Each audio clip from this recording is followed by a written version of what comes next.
Long time friend. Okay.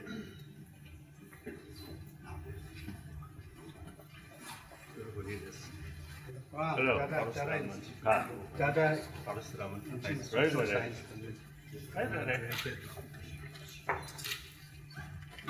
Lift the leg. Lift the leg, lift the leg. Lift the leg. Emily. Good job. Emily. No.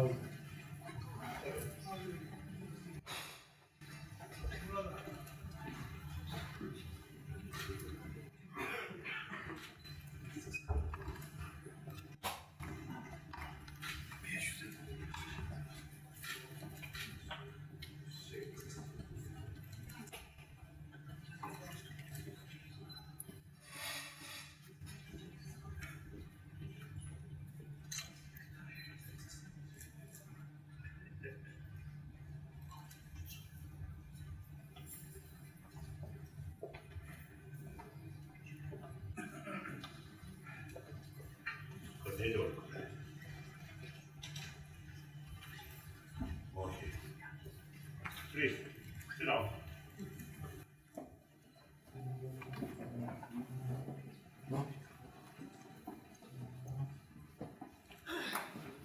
Yes. I welcome you all and I welcome Your Holiness to this important meeting to share a project which began at his behest and initiative.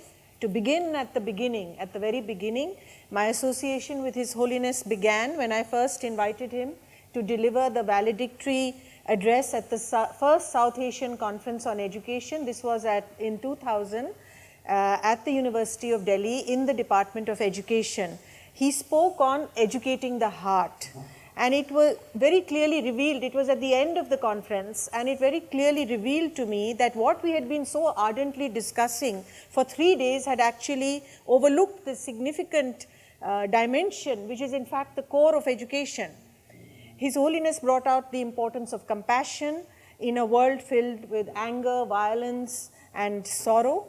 He addressed a packed auditorium filled with students from the Department of Education at the University of Delhi who were all listening in pin-drop silence to His Holiness, speaking about a warm heart and compassion, something which is not very common in university circles. In 2012, our Pro-Vice Chancellor then, Professor Vivek Suneja, asked me to take charge of the D.S. Kothari Center for Science, Ethics and Education at the University of Delhi.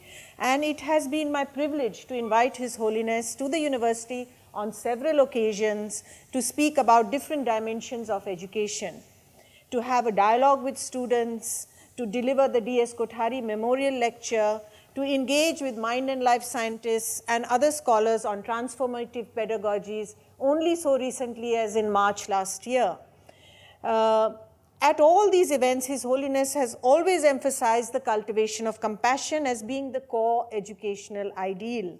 As someone who's been studying schools and young people in these schools in Delhi and abroad, I have been only too aware of the increasing aggression and violence youth are exposed to in a fast-changing world that in fact valorizes wealth, privilege, power. So those are the core human values that are in fact celebrated. But I therefore find His Holiness's vision completely relevant to the times we live in. And at the same time, I must emphasize that what is compelling in His Holiness's approach is the absence of religion in the cultivation of compassion. That is, core human values are not really encompassed by religion. His Holiness would like to see the cultivation of secular ethics in every elementary school classroom. And his emphasis on the secular nature of these values is to reiterate that they are empty of religious content. So when His Holiness met us in December 2015 at Radisson Hotel with the draft curriculum on secular ethics prepared by Emory University, he asked us for feedback on this important document, I did not hesitate to undertake this work. The principal of Springdale School, Amita Vatal, has been our main collaborator as without her help, we would not have been able to have access to the many schools that we were able to contact for our first meeting with school teachers from some private schools in January this year. Although we did consider it important to, in fact, involve government schools, we did seek to contact the Directorate of Education in Delhi, but we gave up very quickly because it was a very difficult task and impossible to actually get through to them. Before we met the teachers, we had some brainstorming sessions with Mr. Tempa Sering, Geshe Dorji Damdullah, Professor Vivek Suneja, Shuchi Bajaj, the senior history teacher of Springdale School, Naresh Mathurji, Antonella Mathur, and some of us from the university to deliberate on how best we could take this work forward.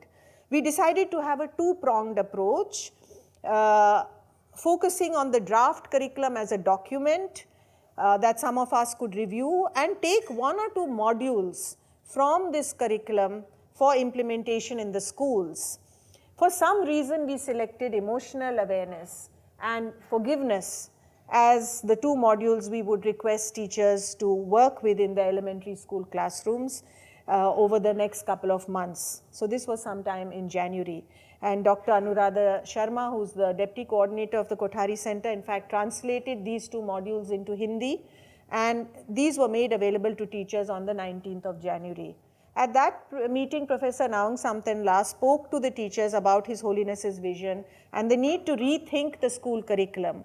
Teachers had some very genuine practical concerns and questions, and our resource persons, including Samtenla, Professor Suneja and Dr. Vikas Baniwal, responded to these. We also discussed and shared some of the practical methods and activities through which we could develop the qualities of forgiveness and emotional awareness with the children. Forgiveness as a value, we felt, would be easily accessible to both the children and teachers, and we could begin from there. We also asked teachers to keep a record of the sessions they were conducting, the activities they steered, and the conversations that took place, and also observe the outcomes and record them both in themselves and in the children.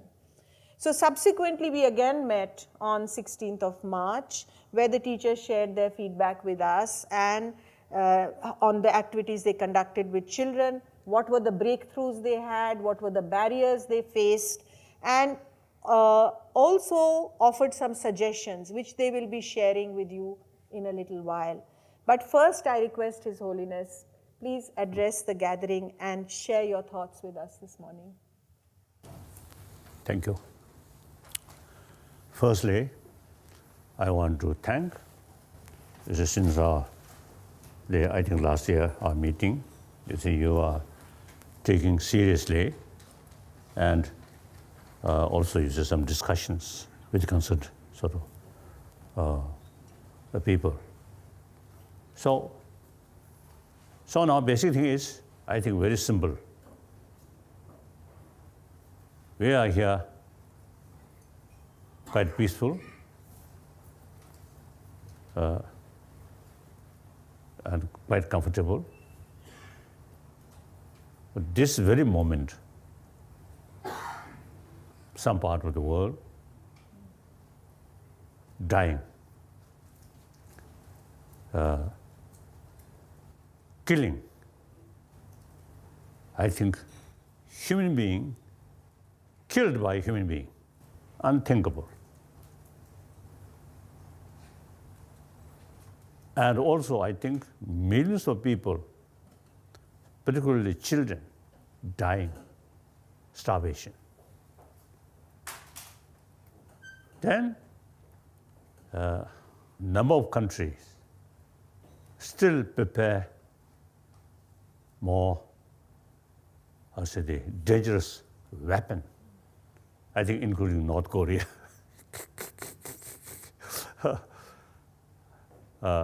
I think we can't sort of blame North Korea alone.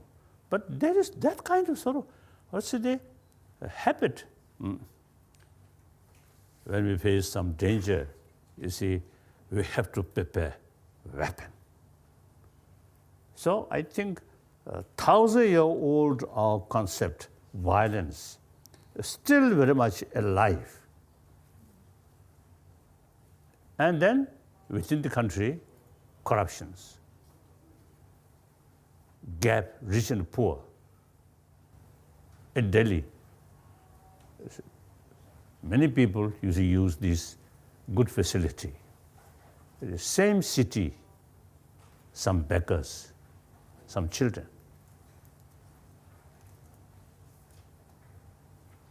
These also is the same human being. All have same right.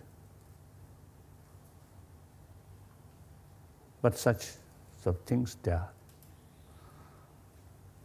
So then they question. Any possibility to change this existing sort of habit or thinking.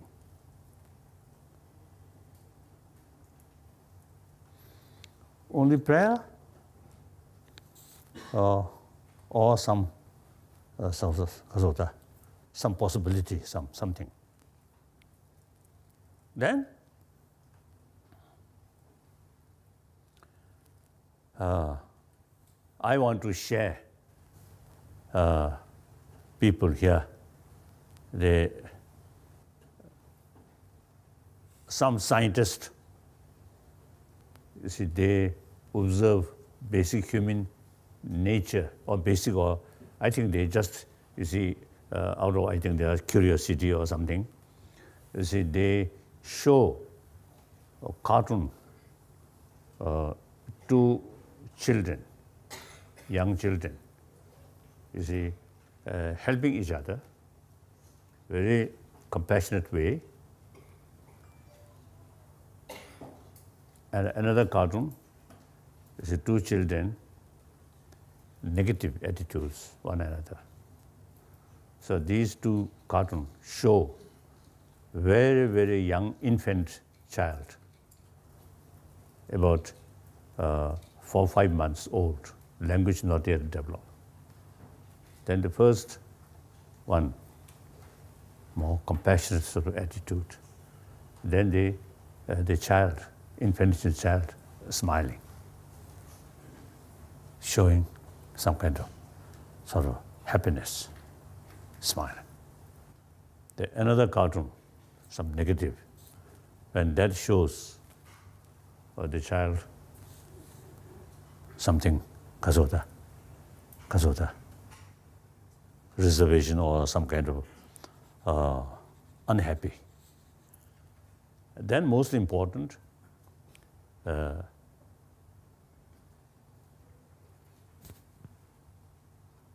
constant anger, hatred, fear experience, then actually eating our immune system. There's some medical scientists, they say that. And then our own experience. We all come from our mother. In the past human history, those killers, merciless leaders, these also come from their mother. They also received maximum affection from their parent, from their mother.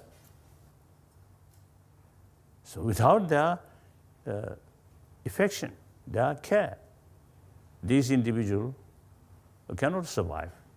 So today, 7 billion human beings come from same way. We all have experienced, appreciation of others' affection.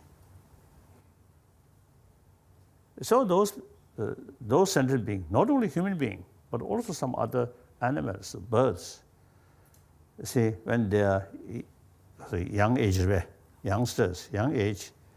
the others sort of care. That's for survival. Without that, they will die. That's very nature. So we also that kind of animal, that kind of mammal. So then those scientific sort of research or observation, they concluded basic human nature is more compassionate. This really gives me hope. If basic human nature is anger, then our effort is useless. Better to alcohol, sleep, or occasionally fight.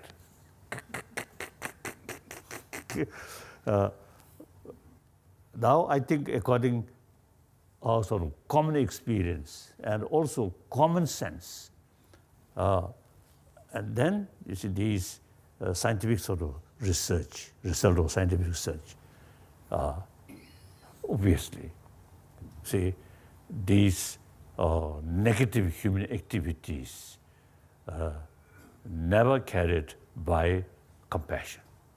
All is carried by anger, fear, hatred,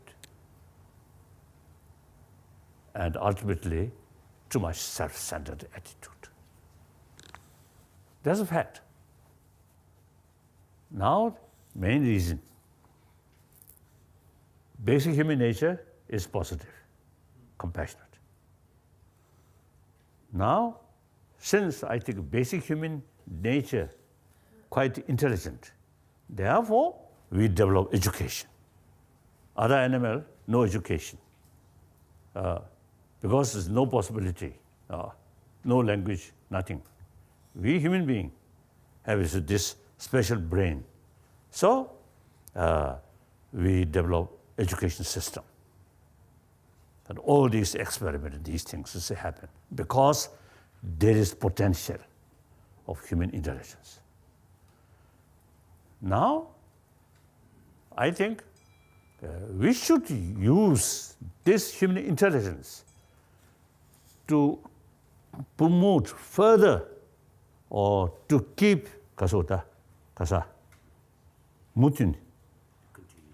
continue or to nurture this basic human nature, compassion.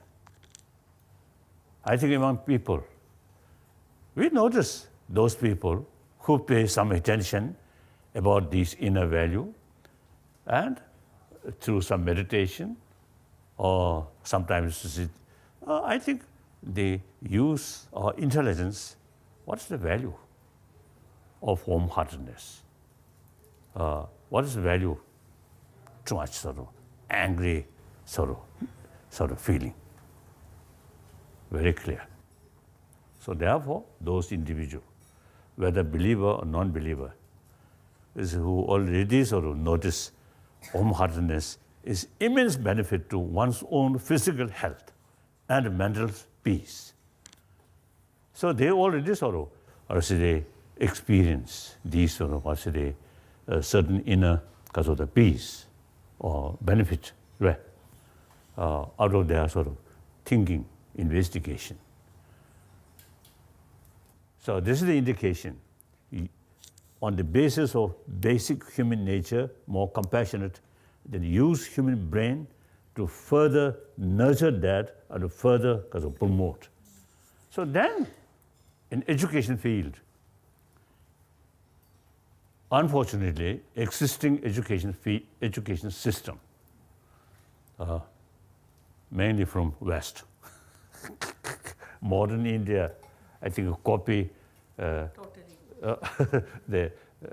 modern education. Of course, very useful, very helpful. It is really necessary, but existing education system very much oriented about external values, not internal value. When you see people, develop some sort of interest about inner value, then usually we rely on religious faith. Then religion, all major religious tradition, same message of love, and use different philosophical views. Some believe creator also infinite love, a very merciful God. So that concept very helpful. At the same time, Indian tradition, one part of Sangha philosophy and Jain philosophy and Buddhist philosophy, no concept of creator, but law of causality. That also, very helpful to promote these basic sort of human value. But then those non-believer, out of 7 billion human beings, one time I saw one sort of article, out of 7 billion, over 1 billion non-believer. So these also human beings, human brothers, sisters. You should include these people. So then, firstly, there are substantial number of non-believer, and secondly, among the believer, you see different sort of traditions also there.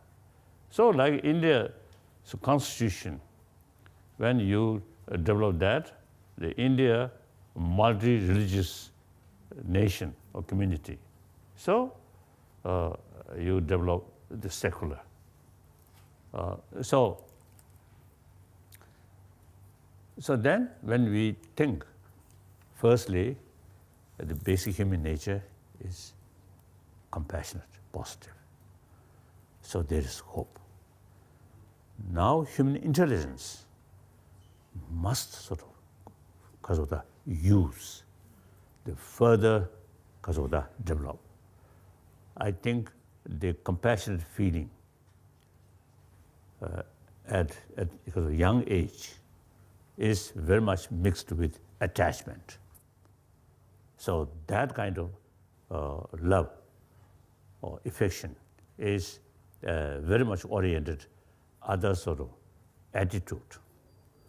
That's since it very much mixed with attachment, so basic nature is biased. So these people, you see, they love their own people, their own country, and they hate their neighbor. So that kind of biased love sometimes is dangerous to create more hatred, more anger to others. So what we need, like I think the children, they don't care what nationality, what faith, and also hospital. When patient come, they never ask, what is your faith, what is your nation, or nationality. They're simply concerned as a human being, a sick person, so they take care. So we have that kind of sort of habit or practice already there. So that is unbiased love. As a patient, not my friend, not my member of my community, not talking that, just a patient, just one human being. So we already have that kind of sort of, also the habit there, that kind of practice already there. Now that we should now expand. Thinking, world on a small planet. Now today's world, unlike previous, unlike past, even community to community, I think South Indian, North Indian, East Indian, West Indian, more or less, small rajas there, they are self-sufficient. Now today, whole Indian economy is related with entire over 1 billion Indians. So similarly, Indian economy very much related with China, also West, like that. So that's today's reality. East need West, West need East. Similarly, South and North, like that. So that's today's reality. Then, population increasing, according to some expert. Now, my own experience, when we first came to India, the human population at that time, 6 billion. Nowadays, we say 7 billion. Some experts say, end of this century, human population will reach 10 billions. India also one example. I think about 60 years, the population much increase, isn't it? Then, due to global warming, nature disaster also will increase. So then, the problem beside our own creation, the nature problem also may increase. That's quite sufficient problem. Because on top of that, our own created problem. No use. Any sensible human being, I think now time comes to think seriously. Now these are mainly education, awareness. So education is the method to make awareness. I think children at a young age, these human basic the value very much alive. Then once join school, then they are more interested about money, power, name, these things. Then gradually, these basic human values or good qualities, then dormant. Right? So that's the reason I'm one of the 7 billion human beings. And also now, I think I may say now old person, old monk, quite some sort of experiences, and also a lot of experience through personal contact. Many scientists, many spiritual leaders, like that. So therefore, this idea, you see, not just my own sort of view, as a result of many scientists, many educationists. See, when we talk these things, then many agree the existing education system is not holistic, not adequate.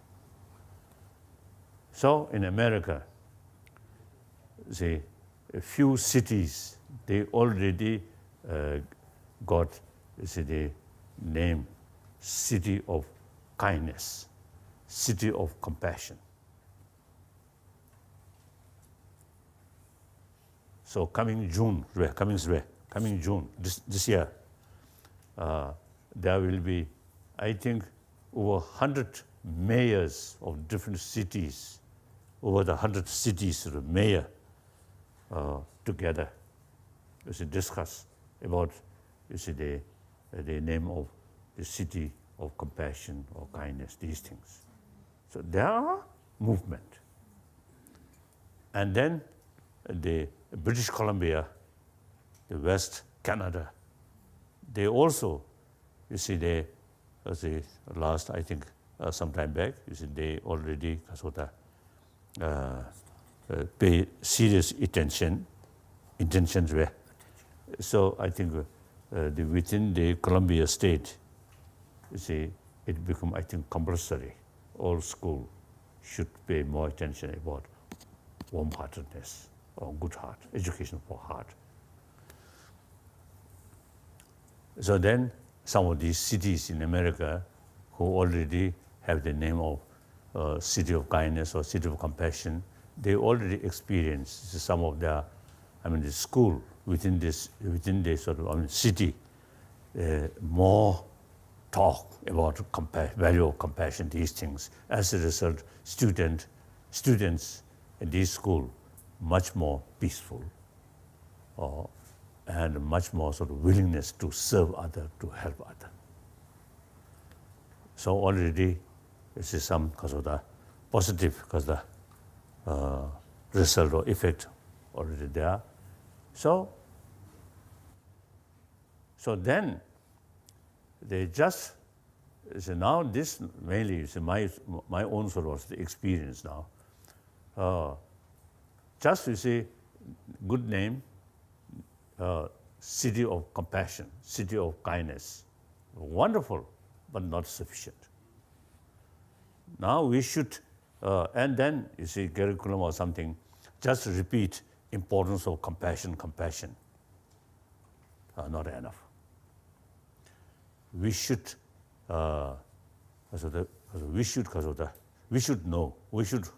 make awareness. Usually I call hygiene of physical, there also we have to know the physical condition and the different because of virus or these things. Similarly, hygiene of emotion, we should because of that make aware. How many variety of emotions, and then within these emotions, one American scientist, because Aaron Beck, Mare,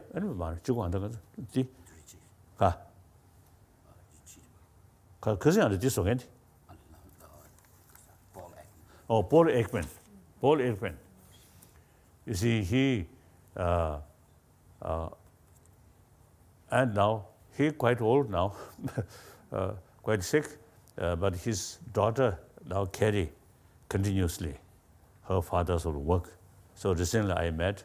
You see, they already made quite a beautiful sort of city, Kazada. Sort of city, some document. So identify different destructive emotion. So like that, you see different emotion, and then further sort of explanation how, what kind of emotion is opposite. So like external sort of temperature, if you try to minimize your negative destructive emotion, you have to pay more attention about constructive emotion. Constructive emotions strength increase, destructive emotion reduce. So then particular anger, love cannot go together like that. So these are nature and this system of emotion. So we need some knowledge about map of emotion. Should not consider this is something religious thing. It's an academic subject. We study very detailed about our physical, including our brain. So similarly, worthwhile, more knowledge about our emotion, about our mind, like that. Now the scientists, many great scientists, now they previously they do not sort of do not so even you do not have the idea mind beside brain is something we call mind. They do not sort of accept that. Sometime back in Japan, you see, meeting some sort of scientist, Japanese scientist, once the brain specialist. He, you see, very much, I said, he do not accept mind as such, can influence in their brain. He do not believe that. So now, among the top scientists, gradually changing. They begin to feel, whether you call mind or other word, you see, there is something which affect our brain, like that. So therefore, I think that also, you see, now subject for study, for education, should sort of take sort of the academic subject. So that also, I think, in order to peaceful individual who disturb peace, not environment, but ultimately here.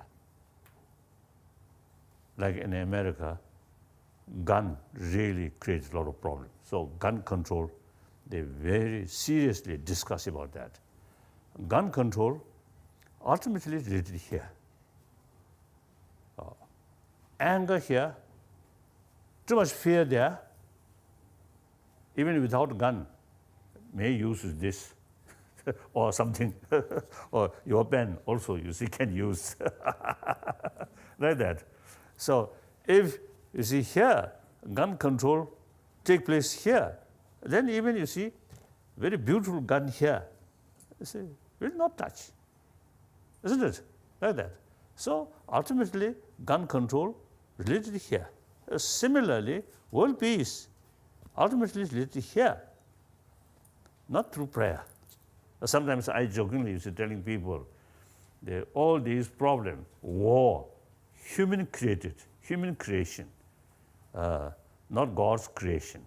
So if we ask Buddha or Jesus Christ, please bring world peace, then if you see there is opportunity to meet Buddha or Jesus Christ, then certainly they will tell us, oh, who created this violence?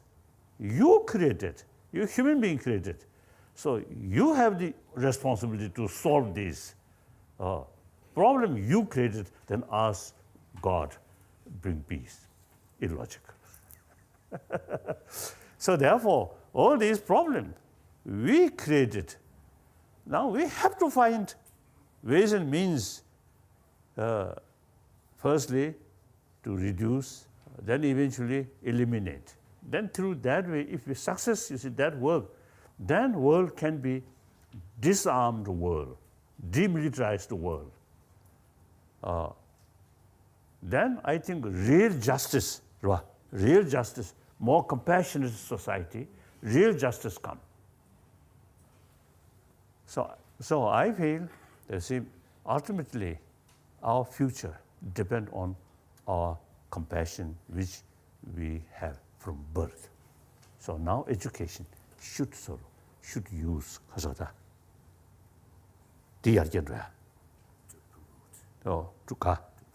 To promote that nature. So that's my view. Then, of course, we need further research. If the majority of the people really feel it is impossible, then I will stop all my effort. If now here is the people feel, oh, yes, let us try, carry some experiment, then the drafting, you see, this secular ethics, strictly according to the secular way, something can be adopted in secular education field. So we already, let's say there's some, like the Emory-University, the Emory University, immense helpful. Not only this matter, but many years, they immense help to produce some kind of the dictionary, textbooks about science, and translated into Tibetan.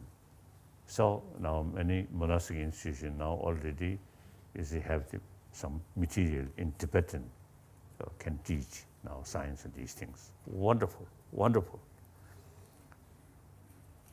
And that really prouds me, because you made me honorary professor of your university. So my university, they're very, very helpful.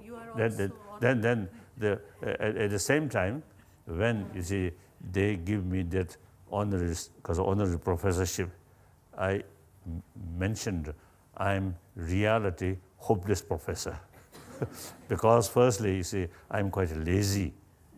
Even if some talks, just because spontaneously come and then talk.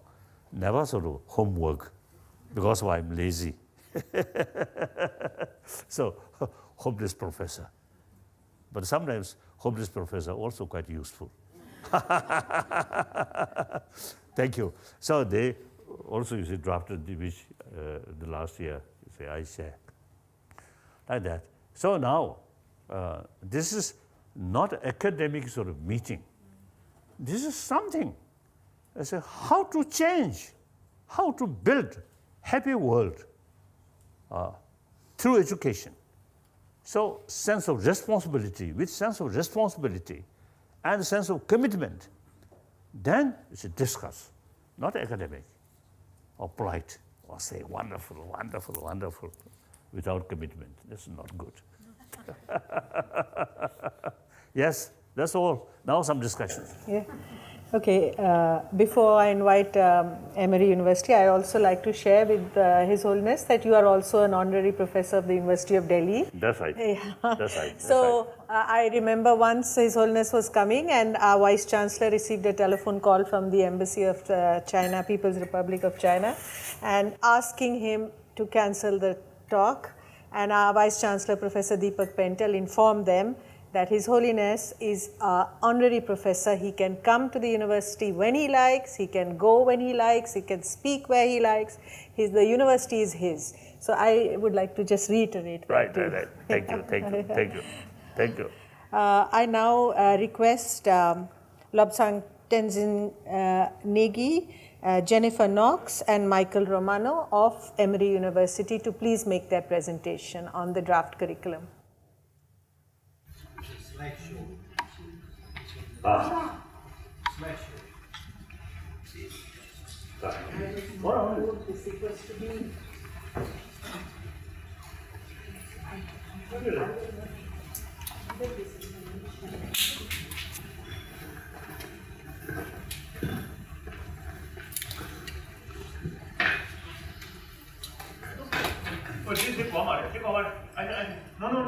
No need that. Just ordinary chair. I don't like to act like Maharaja. I'm totally against the feudal system.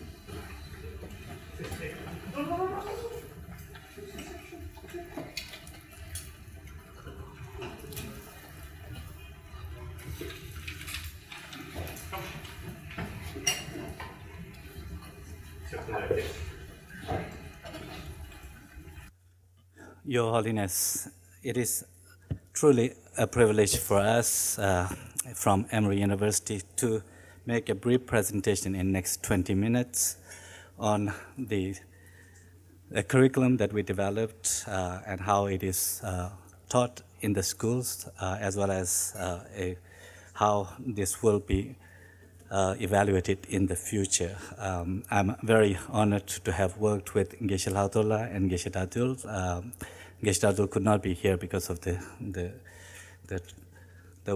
travel permit difficulties, but we worked with over 24 educators, scientists, and ethicists in developing this draft curriculum. Obviously, this is a very preliminary draft. It obviously will go through a number of revisions, and currently we are also working with Geshe Tupten Chimpala to make it more streamlined. But for today, I'd like to just briefly, for next 6 minutes or so, present the basic framework, and my colleague Jennifer Knox, who is a teacher, will say a little bit about the methodology of teaching this, and Dr. Michael Romano will present the evaluation of how the evaluation will be done. Your Holiness, for Emory, it's truly a pleasure that you serve as the Presidential Distinguished Professor. And in 1998, when Your Holiness visited Emory to deliver the commencement speech, at the time, Your Holiness made a very important appeal to the students, where you mentioned that I believe that education is like an instrument. Whether that instrument is used properly or constructively depends on the user. We have education on the one hand, on the other hand, we have good person. A good person means someone with a good heart, a sense of caring for the welfare of others. Education and a warm heart, a compassionate heart. If you combine these two, then your education, your knowledge will be constructive. And that was the message that the students took to the heart. University certainly took that to the heart. And over the years, through the Emory-Tibet Partnership, we have worked collaboratively in developing various programs, and we are very honored that Your Holiness entrusted us to create this curriculum also on secular ethics. This project at Emory, we seek to collaborate with other people. That obviously there is a whole movement of the social and emotional learning, as well as many others who are bringing this, what are known as the soft skills, into education. And our hope is to create this curriculum and implement as well as pilot in various schools and evaluate how it will work. Of course, the long-term goal for us is to implement this widely, perhaps worldwide, through the partnership with various institutions. Obviously, the curriculum itself needs to be comprehensive, and so this draft curriculum identifies 10 competencies. We begin, as Your Holiness mentioned, that our basic orientation is towards kindness, the compassion, and like the sunflower that turns towards the source of energy, the sun. Similarly, whether it's children, birds, or animals, we all are oriented towards someone who gives us kindness. That also is something that for the ethical education we find it's very important to point out. Secondly, emotional awareness. One of the things that in social emotional learning curriculum they are finding is that importance of training attention, because attention is important for the impulse control and in emotional awareness. The students are taught how to identify their emotions, feelings, and also how to manage. So this has to do with the self-awareness, the emotional awareness, and also how to manage them. We do, so that's the ethical awareness. The emotional awareness has to do with understanding the whole map of the mind and the emotions. As Your Holiness pointed out, the kinds of constructive and negative emotions, as well as the opposition of stance, how we can nurture positive emotions and so forth. And then obviously there are various other values, like whether it's self-acceptance, forgiveness of others, contentment and discipline and so forth. Those are something that can help build the emotional kind of the intelligence, as well as to promote the ways to deal with emotions and so forth. But the next major area is in compassion, as Your Holiness has identified the compassion as the root, the foundation of the ethics. And cultivating compassion is what is focused through practice like impartiality, how we expand our in-group to include others who are not like us and so forth, but through the gratitude to really develop this warm feeling towards others. It's through the warmth that we experience towards others that's where that we can find more empathic concern, which is the source of compassion. This again has to be complemented with discernment. So therefore, holistic model of this curriculum is based on these three systems, or the three intelligences. Now Daniel Goleman has, together with Peter Senge, identified three awarenesses or intelligences. Has to do with personal, what he calls the triple focus: inner focus, other focus, and outer focus. Inner has to do with understanding our feelings so that we can master our emotions, manage our emotions. Other focus has to do with empathy and compassion, we can relate to others' feelings and thoughts and so forth.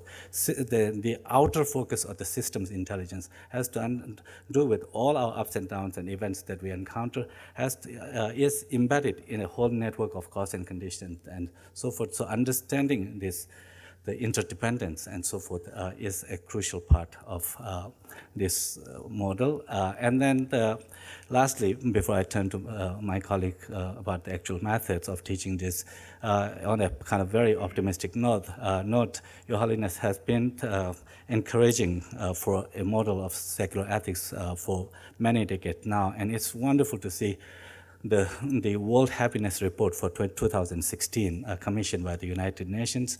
It has 4 chapters, and the 3rd chapter is particularly about promoting secular ethics, and it grounds this whole kind of the rationale for promoting ethics on Your Holiness's take, and where the author, Richard Laird, when he says that we need a new ethics which incorporates the best values to be found in all religions, but which is equally convincing to people with no religious faith at all.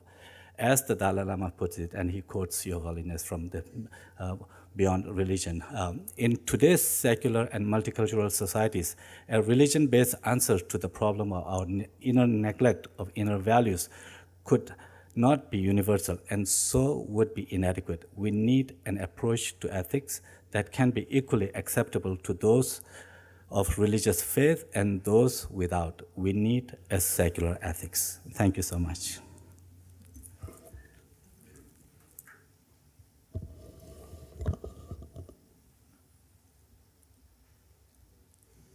Thank you, Dr. Negi. Your Holiness, it is a great honor to be here in support of your Secular Ethics in Education initiative and to bring secular ethics into the classroom, providing resources for teachers such as yourselves.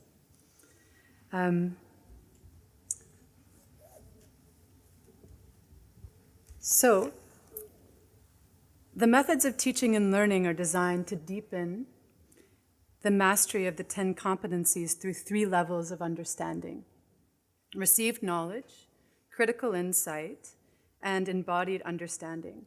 We've designed these developmentally appropriate experiences for grade levels K through 2, 3 through 5, 6 through 8, and 9 through 12. Examples are representative of how a teacher might approach these teachings and are not intended to be prescriptive, but rather allowing teachers and students the freedom to build those resources in alignment with their cultural contexts. Please join me in an exercise from our 9 through 12 grade unit plan, Competency 7, Impartiality. This is an experience designed to help students gain insight into their personal biases, to make these visible, and to eventually see others more objectively through the lens of common humanity. It should take weeks or months to develop this type of plan, so consider this as we move forward. So I invite each of you to take a look at the next image. Look at this image for a few seconds. What do you see?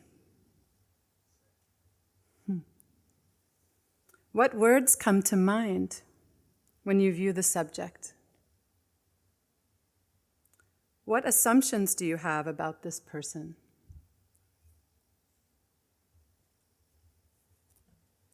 These are some common responses from students after viewing the subject: miserable, scared, defeated. Life does not matter. Now take a look at this image. What do you see?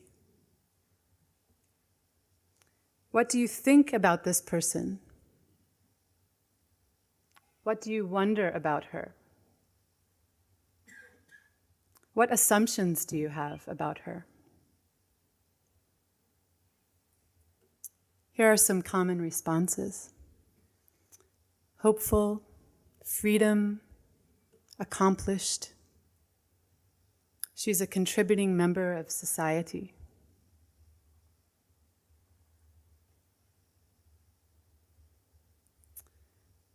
Now I invite you to join me in another exercise.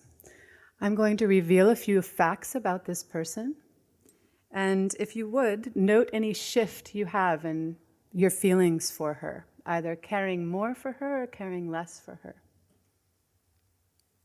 She is a mother.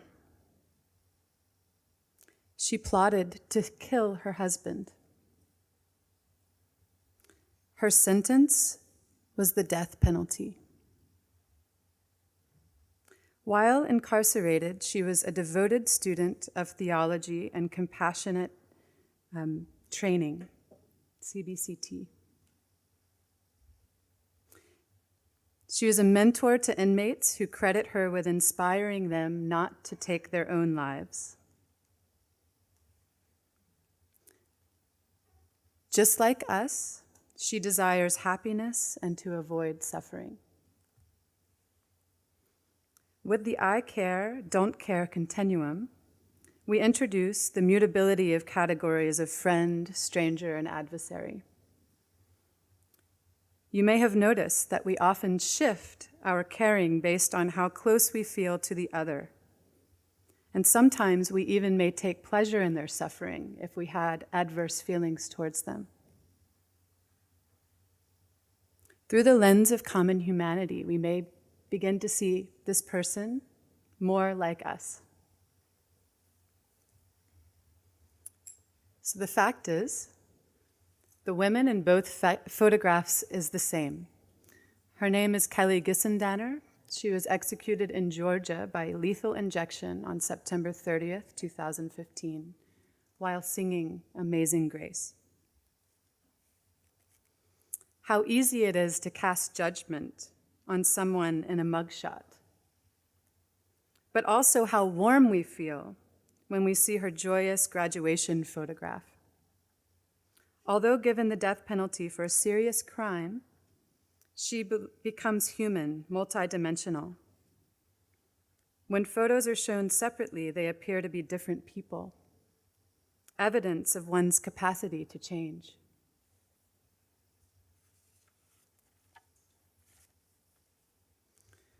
So now that we've made visible some of our personal biases and core beliefs, how do we move through the 3 levels of understanding so that students embody partiality by habit through their actions and ways of looking at the world?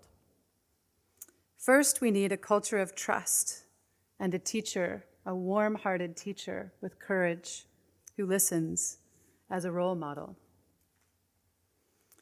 Received knowledge is characterized by knowledge imparted by others. It's critical, but it's not sufficient on its own. In my class, we begin with conversations and journal reflections. What unifies us as a human? What distinguishes us from others? Are these things superficial? Then we may provide scientific evidence of our deep-seated need for connection and affection towards others in order to flourish for our own well-being. Harry Harlow's work with rhesus monkeys is one example.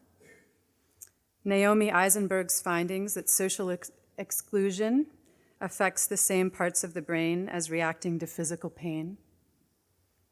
And talking about unconscious bias and how that affects the way that we treat individuals. It seems that we're more likely to help another individual if they're wearing a jersey of our favorite team. Using experiences like Kelly Gissendanner's to make the invisible biases visible provides seeds for aha moments of critical insight to arise and conviction to arise in the student. We deepen these through reflection, critical analysis, and providing multiple perspectives. Children research all sides of Kelly's case and debate opposing stances, then switch, thus deepening their understanding of the pros and cons. We may also talk about the power of media to create narrative and create photographs of our own of individuals 2 different ways. Once the critical insights arise, we deepen those through praxis. This can be done through experiences like taking the bias and turning it against ourselves, making a self-portrait mugshot, for instance. Would we not like to be judged by one mistake in our lives, our greatest mistake, or would we like to be seen with all of the contributing factors? Reflections in journals and also a practice of deepening our conviction through a contemplative, personal practice are all ways in which we can deepen this understanding so they become an abiding lens of the mind. Final projects are generated by the students themselves. They start to own that process completely. So they create a stance on the global issues, such as capital punishment, using all of this built knowledge and the discernment that we have outlined in secular ethics. We also may engage in the community through a variety of ways, service projects, or also you may see spontaneous acts of intervention.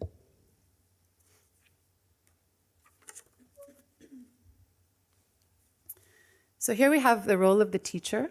I mentioned that it's important that the teacher embodies the qualities that we like to see in our students. Attuning to students' needs. This is one of the teachers that has been working with us. As a part of a federal innovation grant, we're working with 7 local schools, and teachers are being trained in compassion meditation. And this one in particular is also implementing in her classroom. So she's going to talk about her experience. With a coworker where we were coming from different backgrounds, areas, and we kind of headbutted over different things. And taking the CBCT course really helped me to think about different ways where I could listen and see the other perspective. I feel that by doing so, by challenging myself in that way, by being more compassionate and thinking of what this other person, where this other person's coming from, and what are the other challenges that they're facing, helped me recognize that I could do a better job at being a more compassionate person, and I definitely have changed. I'm there for this person. Our relationship has taken a turnaround where I used to go home kind of angry. I go home more calm, more peaceful. I've actually now enjoy this coworker a lot, and we have a very awesome relationship. And so I really think it's the course that has helped me come to this position. Thank you so much.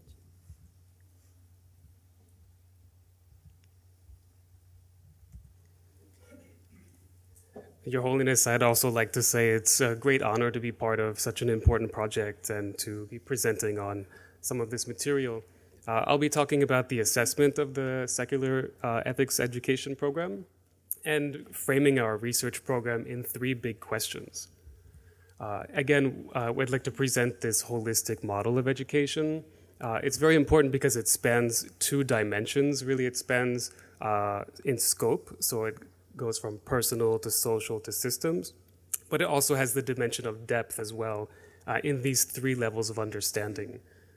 The first question is, what are the causes of negative behavior? Because as you already mentioned, Your Holiness, we are born with a natural preference, a preference toward pro-social behavior and an aversion to antisocial behavior. So what are the causes of negative behavior? How do they emerge? And if we really are born with this natural bias for pro-social behavior? The second question is, how do we cultivate these pro-social skills? And the third is, what are the evidence-based benefits of a secular ethics curriculum? So with these 3 questions, we can arrive at these understandings of the causes, developing interventions, and also accumulating evidence of the benefits. And this is great for getting people motivated to be involved when they see what are these benefits. So this naturally raises the question, what are the kinds of research that we can do?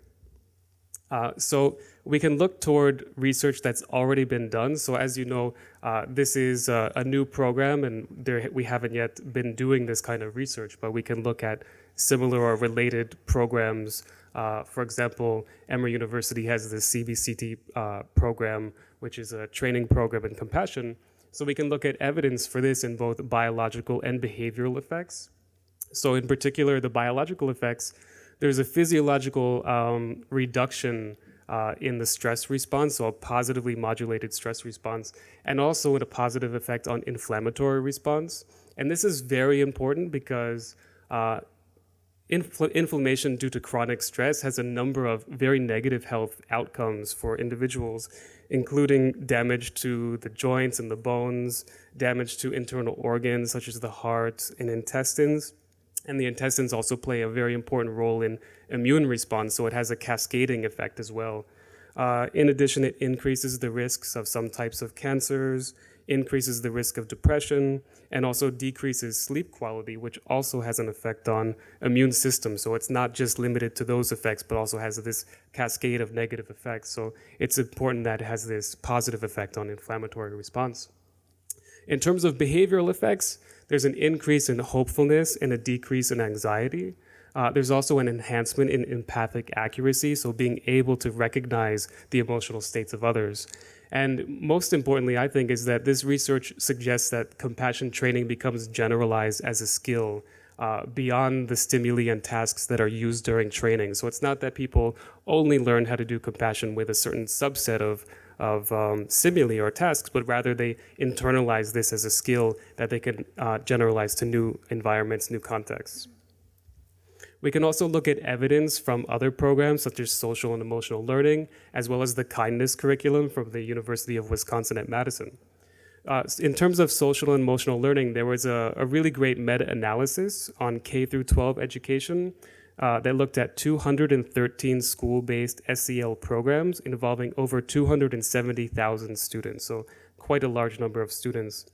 There was an overall increase in pro-social behavior, a decrease in conduct problems, and also remarkably an 11% increase in academic achievement. So it wasn't only limited to pro-social behavior and a reduction of conduct, but it also had an intellectual benefit as well in terms of their academic achievement. So with the kindness curriculum, again, this is a pre-K program developed by the University of Wisconsin at Madison. There was an increase in self-regulation. This is also incredibly important because there was recently a 32-year longitudinal study that looked at self-regulation as a predictor of major outcomes in life. So they looked at people who were born from age 0 to 32. In early life, they measured their ability to self-regulate for impulse control, and they found that it's a predictor of physical health later in life, substance dependence, personal finances, and criminal offenses. So this particular variable is very important to be measuring with these programs because it's a very strong predictor of wellness and well-being. So there was this increase in self-regulation, an increase in social competence, and also, again, they had higher grades in learning, health, and social emotional development. These were some of their academic classes that they were taking in this pre-K program. In terms of the spaces that we're interested in, so beyond the programs that we're going to be doing that are measuring these benefits, we also want to be looking at how do we assess if students are actually learning the secular ethics curriculum as well as the teachers. So we can look at the individual experiences of both students and teachers, but also shared experiences. So there are shared experiences between students and teachers, among students as peers, and also as teachers as peers. So we're interested in these social spaces, both personal and with other groups, teachers and among peers. In terms of the long-term view of this program, we're very interested in the explanatory research that fuels predictive power. This is very important to understand what are the factors and dynamics that go into cultivating these skills. In particular, as it relates to cross-cultural development and implementation.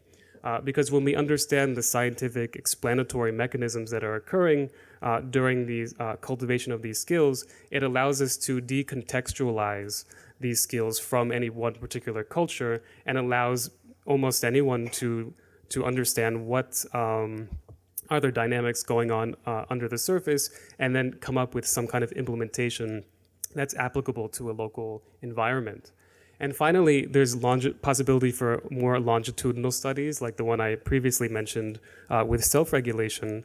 In particular, we're interested in a 7 to 8 year study looking at students who are in a university curriculum and what do they do after they graduate from such a program. So if they go into professional degrees such as law, business, medicine, and so on. But also we can do a very long longitudinal study, so maybe something on the order of 20 to 30 years, looking at students from K through 12 and then after in a university curriculum and see what are the predictors in their life for these particular, this particular set of skills that we're hoping to cultivate.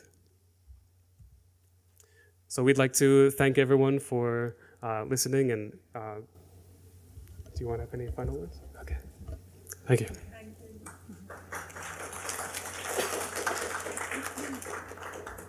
If there are any questions, anybody else share some thoughts on reflection? reflections on the paper, the way it's been outlined. Thank you so much. But we request Your Holiness to say something. It's open for discussion. Some word not very clear. So, so without full knowledge, difficult to comment. In any way, I think all Kasura already a clear indication. Say, learning these inner value already affect their life. And I think education, knowledge also, I think that's quite, clear. When your mind, compassionate feeling there, our mind more calm. And then, with calmness of mind, there are the natural sort of, because the ability to investigate, to think. That also is, I think, a normal way. If anger, suspicion, distrust, stress, these are there, then that ability cannot so function in normal way. So, I think practice compassion really because of the effect some other field also, intelligence. Wonderful, wonderful. That's my view. Can I say something? Yes. No, I just wanted to. Then I want to remind you, when we first did discuss about the secular ethics, then the very word secular, you see, you and the other sort of people at that time, you see, a little bit sort of also they confused. So then I told, you see, I don't know this English word, the real meaning I don't know. So you should sort of find the proper right word. So what you going to say today? So secular. No, at that meeting, I think what some of us felt was perhaps India has a history of colonialism, and a particular connotation has been attached to secular as being outside the religious discourse that prevails in India, which is a multi-religious. So the idea that was being suggested to you on that first occasion was that perhaps we might like to refer to it as universal values rather than secular, which in our social, political context has a particular meaning of being also associated with a particular political party as opposed to another party. So I think that was what was worrying some of us then.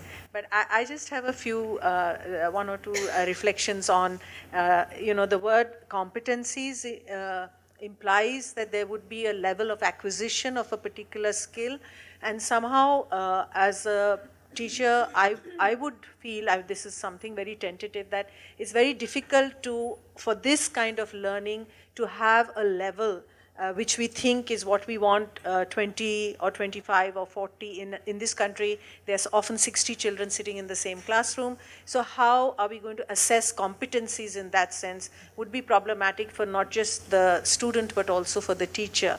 And the second thing these are just some thoughts. The second point is that about, how you're going to assess whether students have acquired. So the idea of a longitudinal study is great, but again, these are things it's very difficult to assess how are you going to study whether the person is compassionate or not compassionate. Small examples, yes, but in bigger life choices, decisions, all of it may not be available to you. What I'm thinking and what I'm saying may be two very different things. So these are very intangible, some of them. How are we going to grab or measure those intangibles? Just some thoughts. Sorry. Anybody?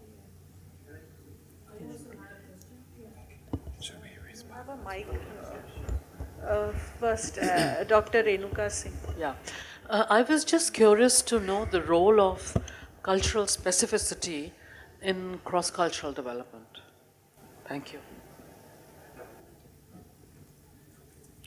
I want to say the role of cultural specificity. No, you can come in, you can answer together. Are we responding now? You can take 2-3 questions. Professor Parsena Raman. Thank you for that excellent presentation following His Holiness's articulation of compassion. I must tell you that this is such an important issue, and I think the way it has been developed has been really very useful.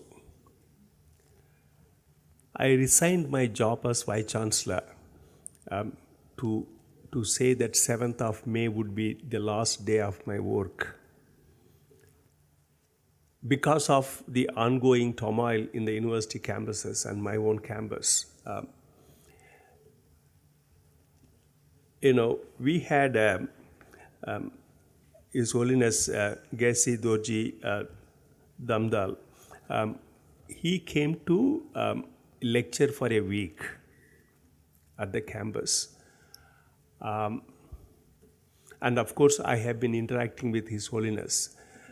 Question to the speakers. I would want to join the issue with you.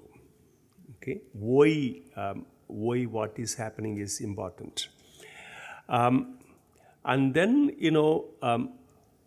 it has become a norm that looking away rather than looking at. You see a problem, so you look away. You don't directly deal with it. I think this is where I feel that we have decided to develop this curriculum and offer it as a choice-based credit system to my students from the coming semester. And this is where I think we would want to collectively work on to see how this can be taken in as a course. So I feel this resonates with what our idea is. Would you like to respond? Or you want can I respond the first question or the comment, Meenakshi-ji? You mentioned about the difficulty of measuring these competencies, the compassion and so forth. How do you measure that? To what extent they have cultivated? And that's absolutely true. It would be hard to measure the levels of compassion that the one has created.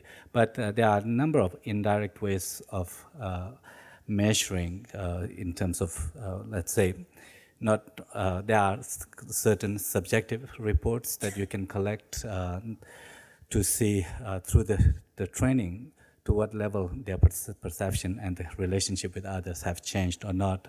But also there are some very quantitative changes that you can measure. For example, what was presented in terms of cortisol levels in response to certain stresses, as well as like the IL-6, an inflammation in your system. Those are very kind of the measurable hard chemicals that you can measure, the levels of those in your blood system and so forth. But one study our team at Emory, together with Harvard, has done is to measure empathy accuracy, how accurate people become in predicting the emotions of others. That you can do it through having the subjects read the people's faces, that as His Holiness has mentioned, Paul Ekman has created this very elaborate, the map of the emotions that can be expressed through facial expressions. You can have them read the eyes of the people and then see how accurate they predict. But also you can now image the brain, the certain parts of the brain that there is a relatively good understanding that these circuits are associated with empathy, and then see that how strong the activation in those circuits are.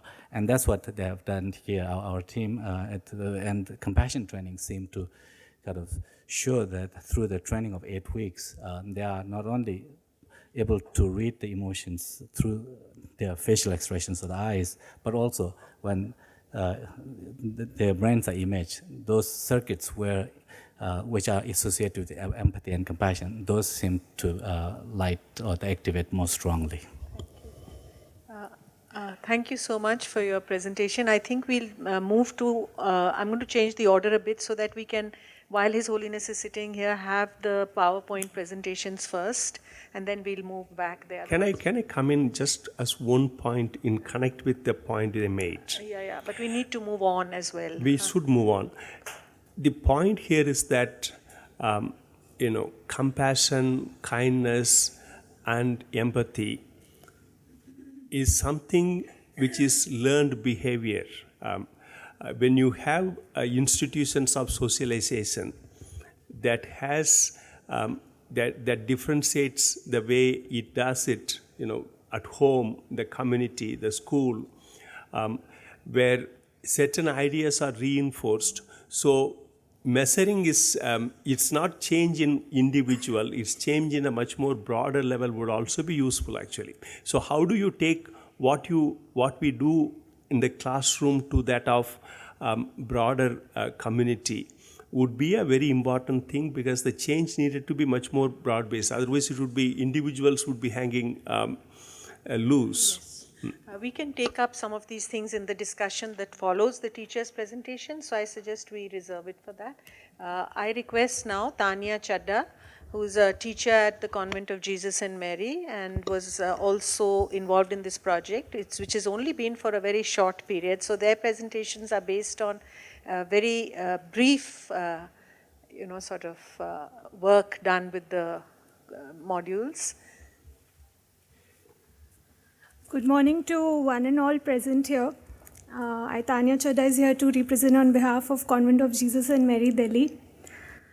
With the aim of training young students into positive, progressive thinking, I undertook to implement the draft curriculum on forgiveness for grade 4 students. First of all, I would like to share my view on forgiveness. I believe we live together. When we live together, we sometimes hurt each other and carry on that hurt with us. We get angry and think of hurting the other person. When we do that, we also hurt ourselves. So forgiveness is putting your anger aside and forget what happened. Forgiving and forgetting should go hand in hand. In the first session with the students, I narrated, as an introduction session, I narrated a story to them about Vidhi, whose drawing is spoiled by her sister. So if someone behaves in a bad manner with you, you should not behave with them in the same way. This was followed up by a session on understanding forgiveness and some things which help us to understand why people hurt us, like knowing the reason why someone hurt you. Your friend may have hit you because she was upset at losing her chance in the game. Knowing something about them, like your friend could be in a bad mood because her parents are out of town for a few days and she might be missing them. Feeling sorry for the person. A girl in your class may have no friends, so sometimes she's rude to you. So this understanding helps us to build good relationships with each other and to forgive them. To impart the education, I think we should create a learning environment filled with compassion and communication. With this approach, certain activities were conducted, like discussion or about things for which we need to forgive each other in the class. Discussion on ways in which you can forgive someone. Words or sentences to say when you forgive them. Then just like me were 1 minute sessions conducted in the class where they were given situations and students were asked to think on it and express their feelings and their emotions like anger,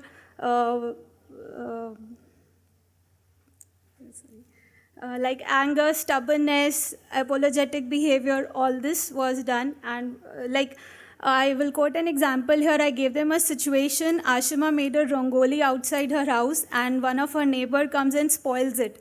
So how will she settle it with her neighbor that her rangoli was spoiled because of his carelessness? So like this 1 minute sessions were conducted in the class with them. To facilitate it further, we did activities like card making and chart making with them. You can have a look here. They were asked to make cards, 2 types of cards, one which says, please forgive me, and another that says, I forgive you. And they were asked to exchange it in the class with their friends.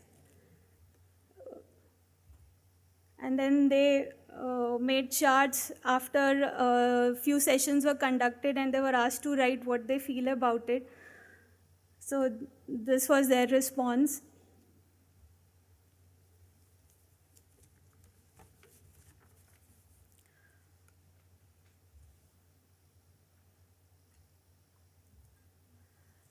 Students responded positively to the sessions conducted. They were sensitized about each other's emotions. They could build good relationships with each other. They could identify the reasons behind their grievances with fights in family, with their friends, or with their siblings. And the classroom became more cheerful when they learned values like self-acceptance and forgiveness. They learned that when you care for each other, it is easy to forgive. They could, for anger management, they could recognize correct actions and oppose getting involved in revengeful acts. And at each point, student questions were addressed with examples and storytelling. I would like to share a folktale with you over here, The Big Grain of Rice.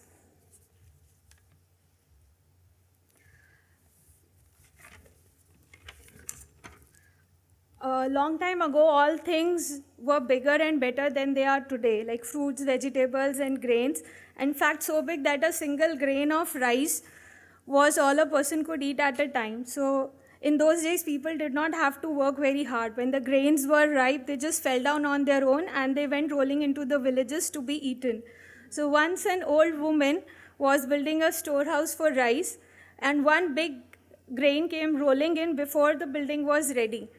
The old woman became angry when she saw it, and she kicked the rice and said, "Could you not wait in the field till we were ready?" The grain broke into 1,000 tiny pieces and said, "We have always been good to you. We give you food and try to make things easy for you, but in return you kick us. So from now on, we will not come to you. You will have to gather, cook, and eat a lot of rice to fill your stomach." From that day onwards, rice grains have been small.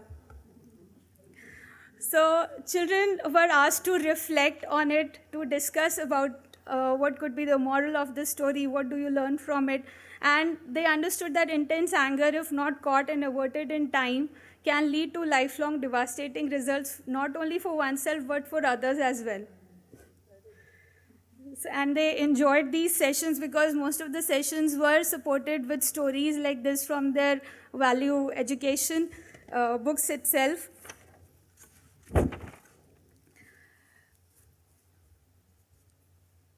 And I would like to conclude here that though we already have value education as a subject in our school, I experienced a new, fresh approach in incorporating ethics into already existing educational practice in our school. And through this draft curriculum, we could do something new and meaningful with them. Thank you.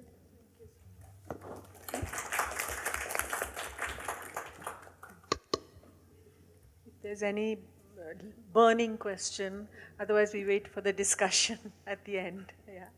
Okay. I now request Anuradha Goel from Bal Bharti Public School, Rohini, to make her presentation swiftly. Good morning, friends. A very pleasant morning to all of you.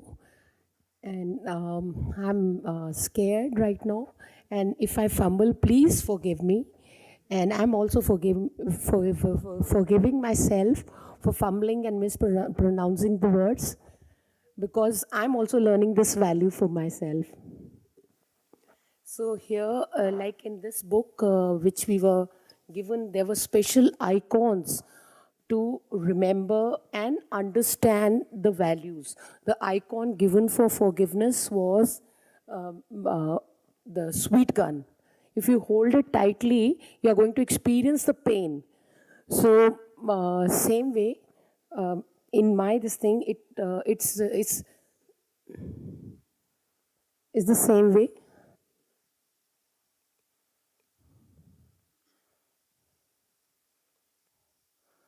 Since I worked with very young children, at that age you're flexible,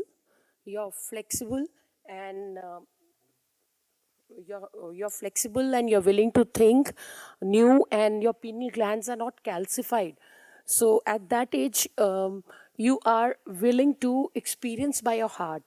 So the way, like when you actually hold that sweet gun, you don't need explanations. What is forgiveness? That experience itself will be enough without words to tell you what is possible. So it was with very young children who were, and so so you can see the results when I work with them.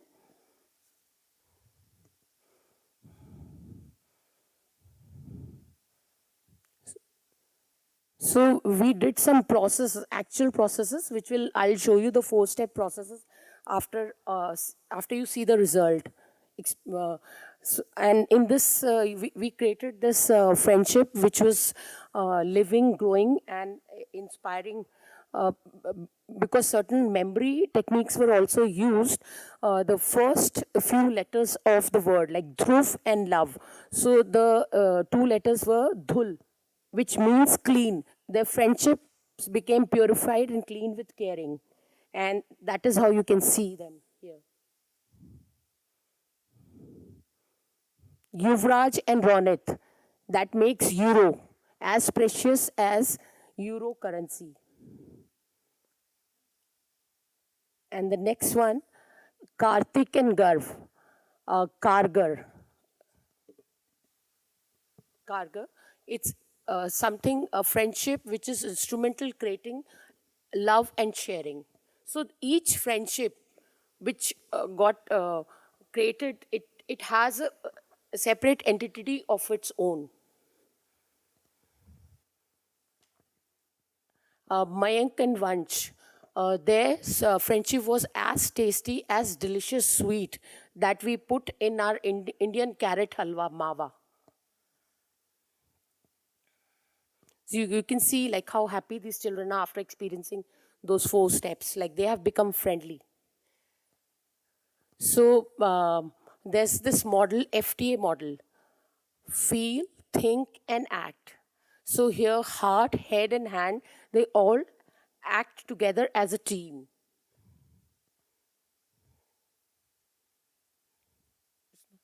Okay, in this, the first step that was taken, like it was explained to children, when you are small, your mother takes care of you.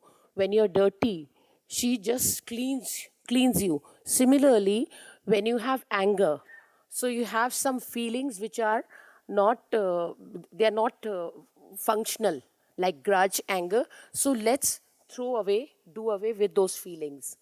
So that was the first step. Like, yes, those feelings are there, and so we'll just throw them away, and the realization that, so okay, if when your mother cleans you, after that maybe you are still not feeling well, so the mother gives you some very good food to eat. So similarly here, this first the second step is vitamins per hour, that is 5 hugs. Like 2 children in each class were taken, who were fighting amongst themselves a lot. So what they did, they were asked to hug 5 times during, like first in the 0 period, before break, between break, after break, and in the 9th period. And the third step was, since even after this, the children might still be weak as you are in life and you get ill. So doctor recommends antibiotics. Similarly, we have this one sharing, which is the children, when you share our food, funny stories, share feelings, then we become more empathetic, loving, caring towards each other. So they were supposed to share fruit, lunch, and biscuits during the day. And then the last, the real test of whether this thing is working or not, these photographs were taken of these children together, which you saw it earlier, the results. And last, I say, like, let's not waste our time fighting hatred. Live to be loved with sharing and caring for friends. So these friendship really started working because they got a separate entity of their own, like the friendships were named specifically. Like one was Kargar, that way. And that's all. Thank you.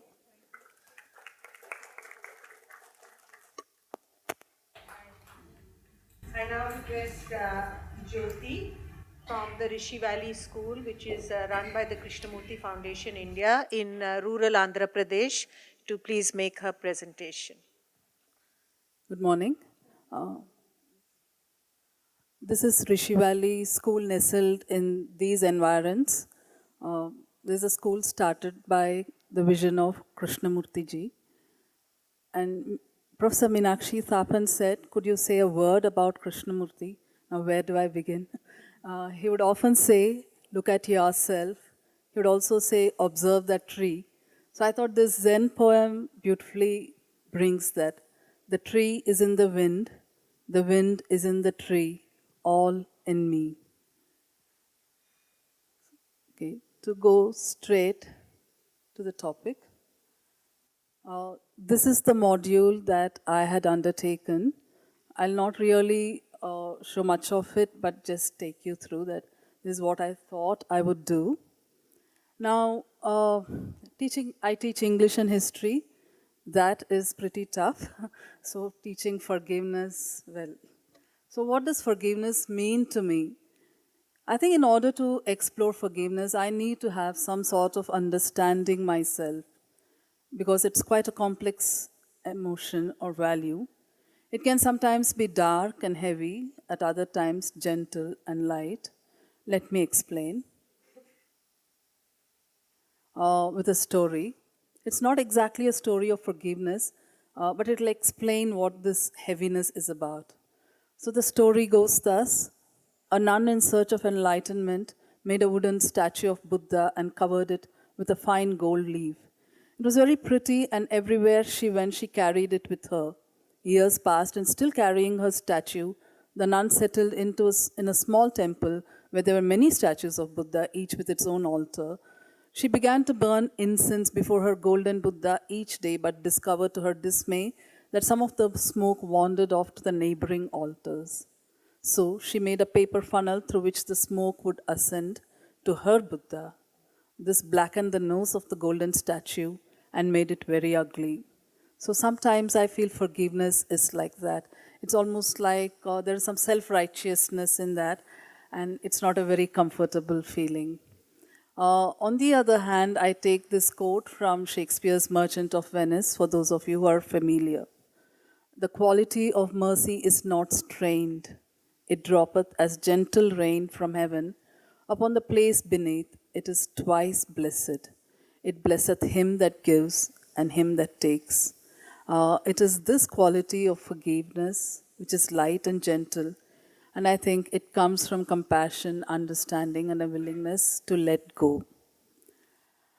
Now, once again, I'm very uncomfortable with just taking this lesson and going, because if I'm really going to transact this with children, I feel I need to learn a lot from them, for the simple reason that if two children are fighting and you say to them, you let go, they'll let go. But as an adult, I do not know if I'm able to do that. And from my own life experience, it's taken a lot of energy to let go. So I was actually looking for a context which came from a history lesson. We were doing a lesson on the Andamanese, who, when there is a conflict, this is how they resolve. When there is a fight, they give each other gifts. Now, this is an idea that the children, because I was reviewing the history lesson sometime, and I asked the children, what is it that has stood in your mind? Or what is it that has appealed to you? And many of them said that how the Andamanese deal with each other. So that seemed a good place to start. Of course, I took that on to, okay, now let us actualize it, and I asked them, what are your conflicts? So a minute ago they had said, we admire the Andamanese, but the next minute they were saying about all their conflicts. Boys are like this, girls are like that. When you have a class of boys and girls, it's very easy to pick on each other. So Then I said, let us do this story. This story is from your course. I did not do the entire story at one go for reasons that then there is no time to pause and think. So I actually did only till one part. I asked two groups to enact it. We have a nice place where there are steps and there is a nice stage. So these children who were in the horse carriage, they came charging there. And the other two children who were acting as a disciple and the dervish, they were knocked off. So I stopped the story there and asked for responses. And then, of course, the rest of the story was read out. So there were two kinds of responses that I had taken. One, when the act had just completed, and then the rest of the story was read out to them. And I'll now show you what the responses are. The first set, of course, they said, they're mindless. Are they drunk? And the disciple, when they say the two people were talking about something peacefully, and this attack was sudden. And others said, they cannot sweep off people the road just because they are high in status, and just taken their own words. And after the story was read out to them again, I did not want to intervene because I did not want to be there as a very active presence, only in the background. Because very young children, they tend to look up to teachers, and they need to look up, think about these things themselves. So you can see that some of the answers are quite modern. The master didn't want to answer violence with violence. He was using it as a psychological defense. If you say good things, the master is being sarcastic in wishing them good luck. The master is very humble. Even though something bad happened to him, he did not want anything bad to happen to them. That is the kind of response, of course, which touches your heart. And these are the three questions that we had to, it comes as a part of the lesson. What contributes to people being thoughtless or self-absorbed? How can understanding that help one to forget hurtful actions? What are the drawbacks to not forgiving and holding a grudge? Once again, I didn't want to be in the foreground, so I just divided the children into several groups and said, you can explore and express in a manner you like. And it's quite interesting what they came up with. One group came up with this poster. You can see that they have this very heavy CPU system where they have processed it. And the answer, it's one of their responses, understanding that can help forgive hurtful actions because now you know that it has not been his fault because people do not get angry at nothing. He might have had missed something. The advantages of this are that one will not suffer and revenge will, and they'll not take revenge and therefore they'll not hurt others. So that was something they came up with. This is very interesting. You can't actually see, but the posters are there. You can see later.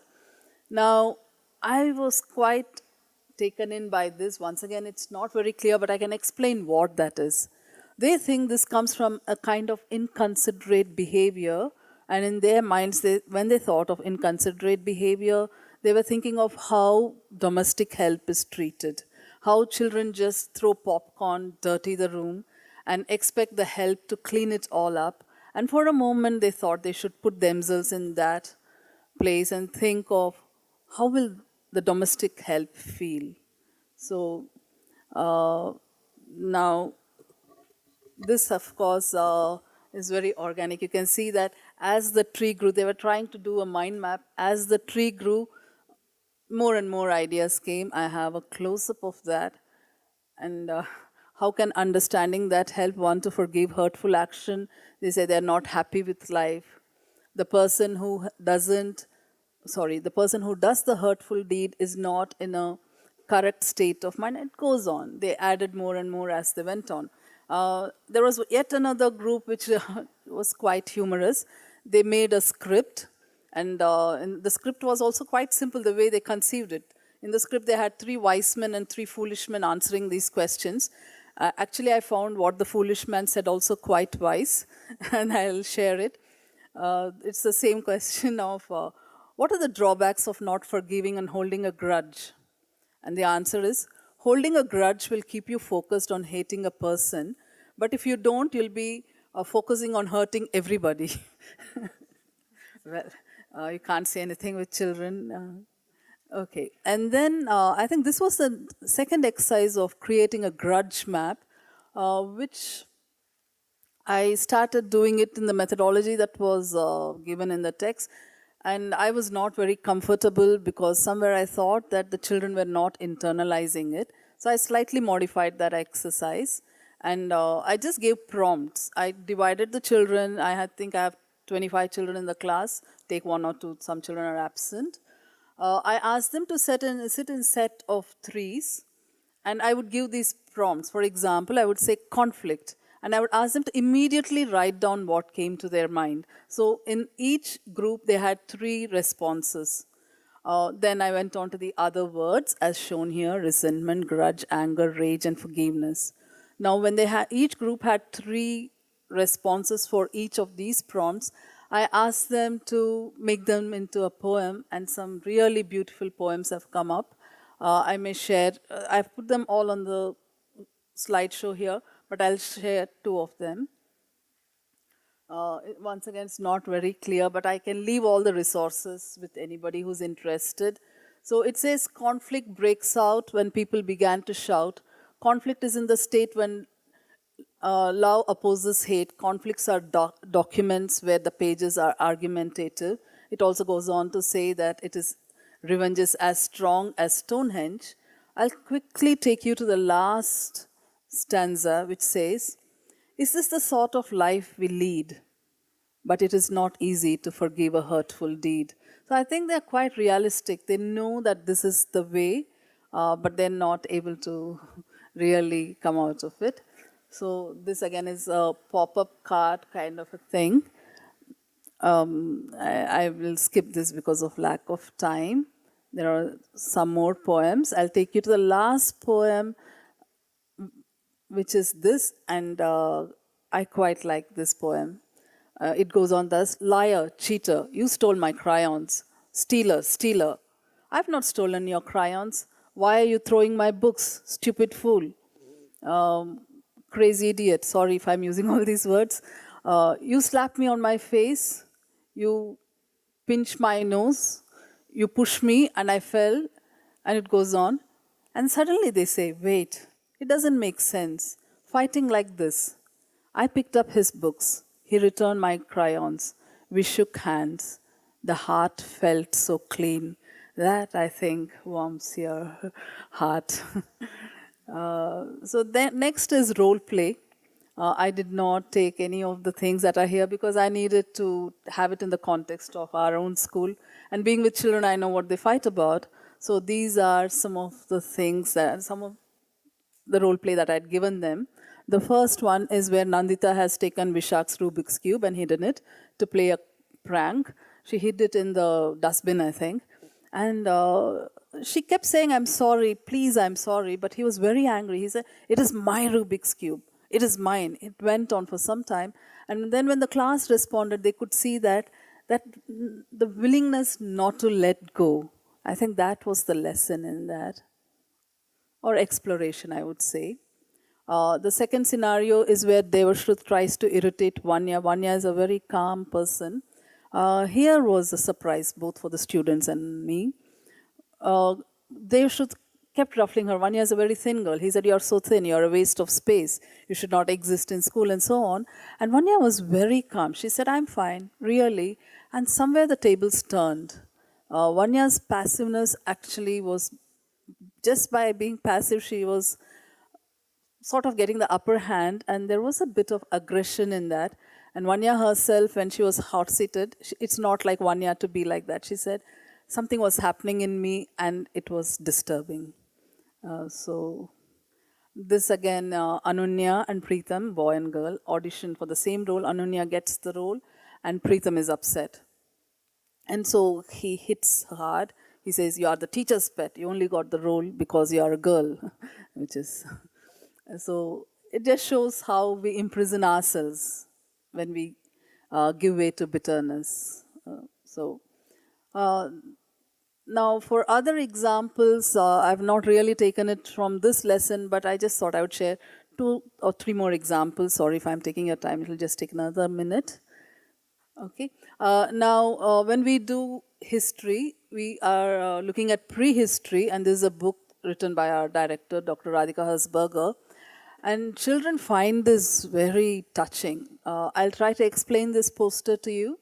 Now, you'll see there the face of a clock.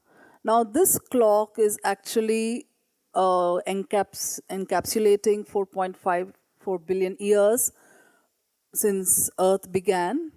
And if you see, for a long time in Earth's life, nothing happens. And then the first life begins, multicellular life.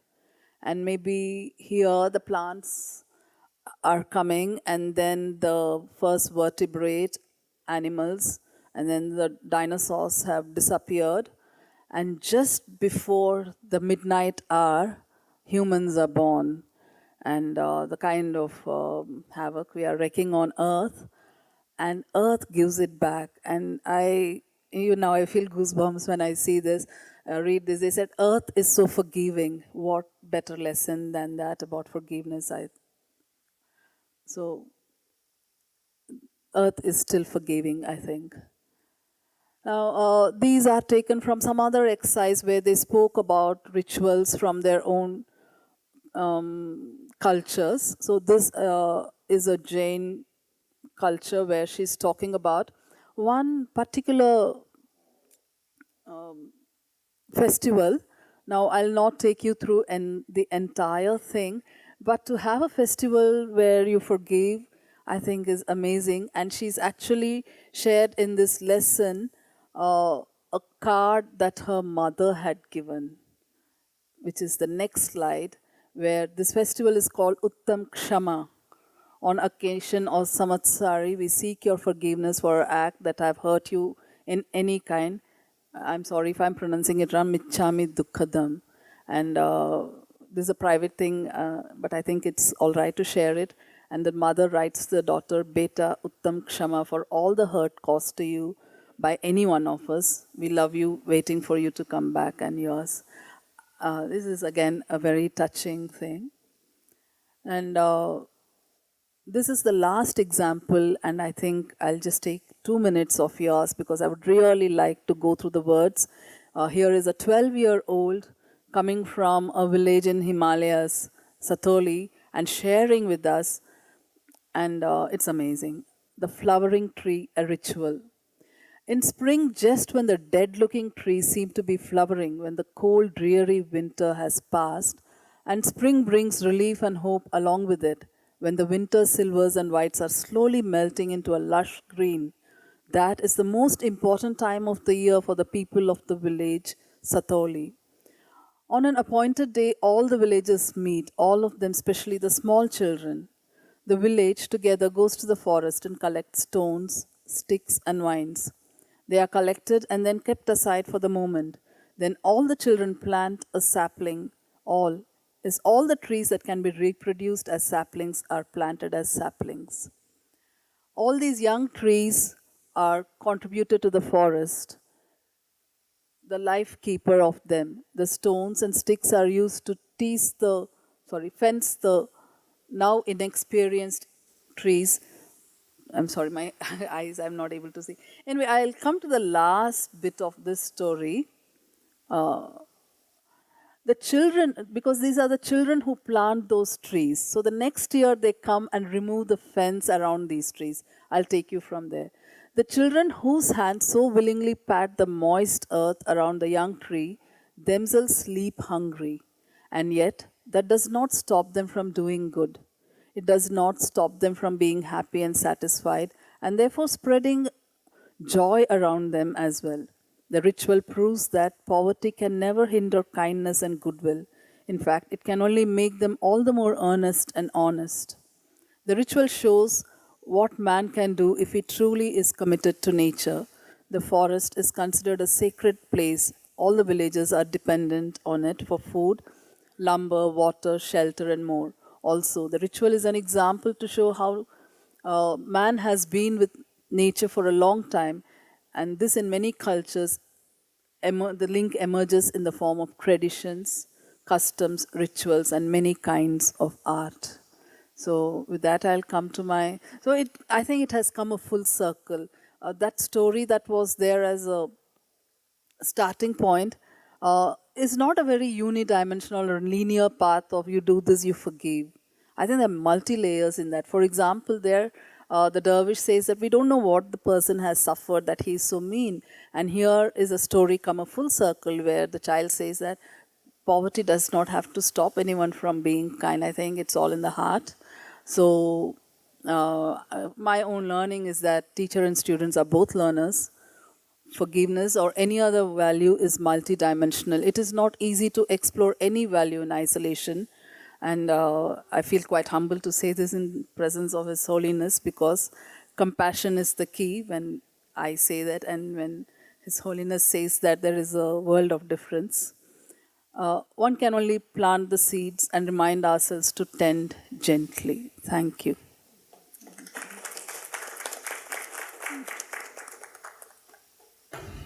We now have a short break for, I think, 5 or 7 minutes. There's tea outside. Please help yourselves and come back. We continue with the teacher presentations.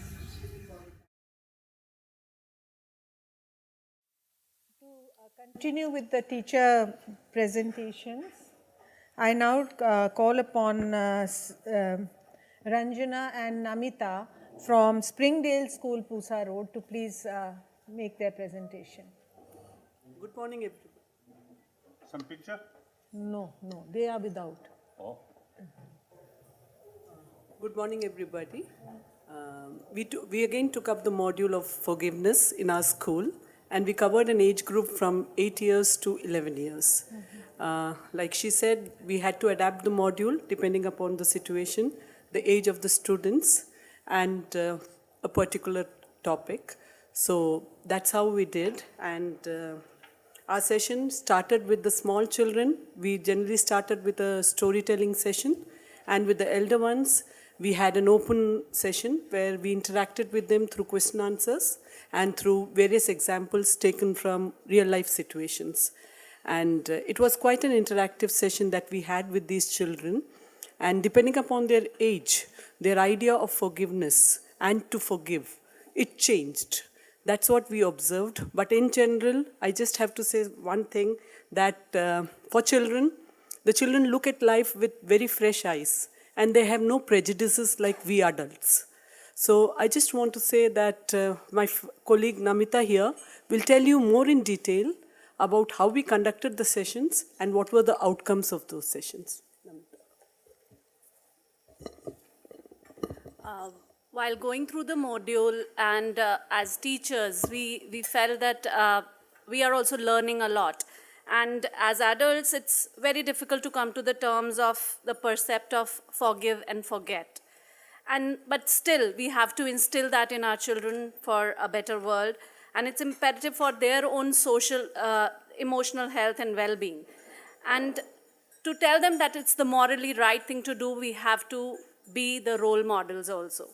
So it was through our story sessions and through these sessions, it was given to the children not in an on-the-face way, but in a very subtle way, that forgiveness leads to peace, harmony, love, and friendship. We as teachers have to become role models, and we have to ourselves show the ability of forgiveness with our children, with ourselves also, and with our friends and families and everywhere. So first, it was told to children that forgiveness is not only just letting go. It's also feeling of empathy, that you understand what your partner or what other person is going through. So it's not just letting go. And forgiveness also leads to conflict resolution. If two people are amongst fights, if two countries are amongst fight, if we forgive and if we feel why the other person or why the other party is doing that way, going that way, we have to empathize with them, and then finally we can just let it go and resolve our conflicts. So the activities conducted in the classrooms were for age group 8 and 10 plus, that is standard 5 and standard 3.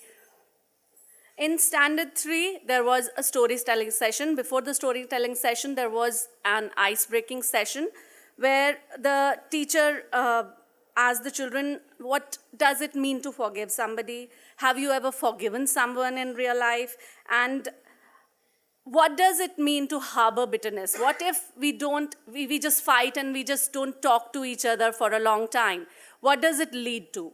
So students came up with a lot of positive feedback and a lot of their own responses. And after these initial question-answer sessions, there was a story about a girl called Masa and how she forgave her best friend who had wronged her in a certain way.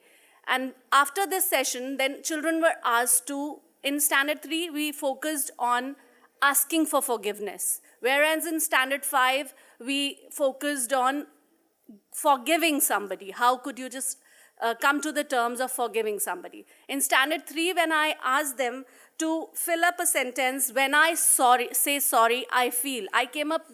Children came up with really good responses.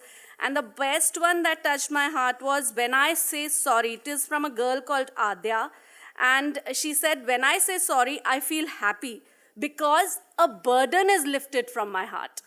So this was something which was truly very profound coming from a 8-year-old child, that a burden is lifted from my heart, that I feel light and then I can go ahead with my life.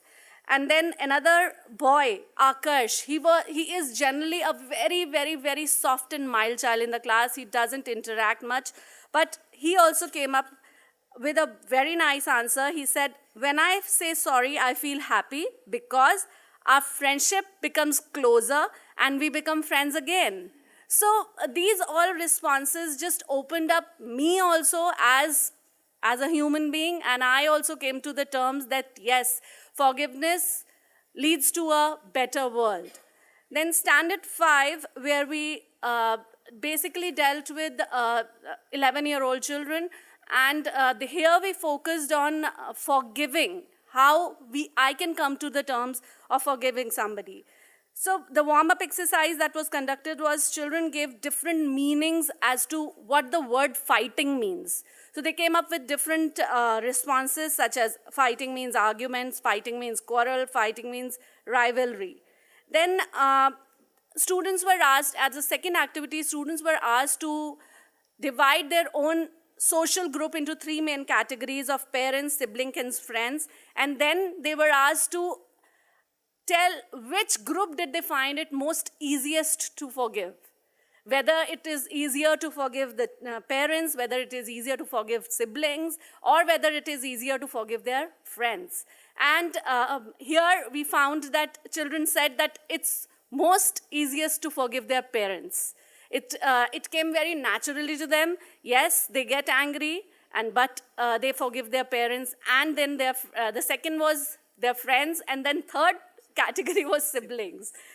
But then students were asked to express how they showed their anger or their displeasure. When they're angry about being wronged or on being wronged by somebody, how they show their anger or frustration. So somebody said, I just bang the door, I don't talk, I hit back, some sulk, some just go into their own shell. And then students were told a story where a child forgives another one. It was taken up from their real class situation where a child forgives his best friend and then they become friends again. And then they were asked to write a personal incident where they just forgave somebody and how did they feel after forgiving. The main challenges that we faced when conducting these classroom sessions were that younger age group children, their thought processes were not individualistic. They just tended to have a dominoes effect. One child said something, the other followed, and then it was not individualistic. So to break this process, we had anonymous chit writing sessions where they just didn't have to give their names also. So then their thought processes became more individualistic. Children of 10 to 11 years were found to be very image conscious. They were like just wanting to say some good things, not when it was in a big group, they didn't want to say negative things about themselves, about how they fight or how they just respond to conflicts. But then there was also a challenge about making the introvert ones or the silent ones speak in the classroom, which was somehow dealt with teacher coaxing and the individual anonymous chit writing sessions. The values that the students learned, or the values which we focused on, were that to instill in the children that fighting or after fighting is normal, fighting is natural, it will happen, but forgiveness should come eventually, and it leads to enmity, the end of enmity, and the end of bitterness and grudges among friends and every family. And then children were, they also came up with this fact that it's not shameful to ask for forgiveness. You should not shy away from asking for forgiveness, and you should not be, you should be generous enough to forgive somebody, because it requires courage to do so. And the world would be a better and more peaceful place if and a happier place if people generally tend to forgive. And we have a poster here which says forgive, and forgiveness leads to peace, harmony, friendship, and love. And children's responses are also there if somebody wants to read them. In the end, I would just want to say that let us not prepare our children to face a bitter and bad world. Let us prepare our children to make it a better world, make it a more compassionate world. Thank you. And may I say something? Yes, sir. Maybe a little bit as a form of challenge. That is the challenge. That is the challenge. Wonderful. You see, your work, you see, to collect some different sort of, what's the experience, experienced by children. Wonderful. That is to say, their life, because of the begin. Wonderful. But I think the forgiveness practiced by elder people like us, small things, we not lose our temper, but something serious matter, sometimes we lose our temper.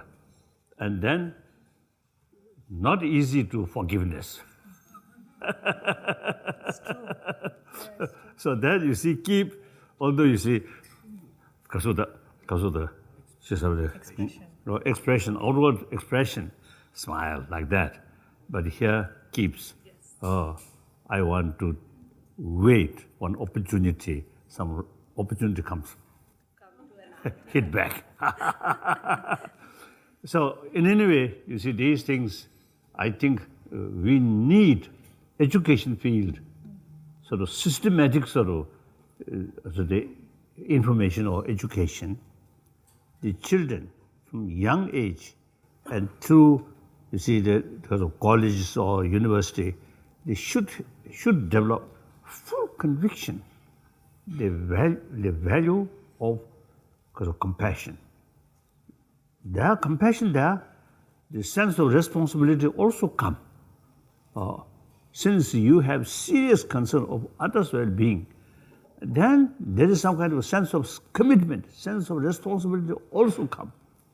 The forgiveness also come.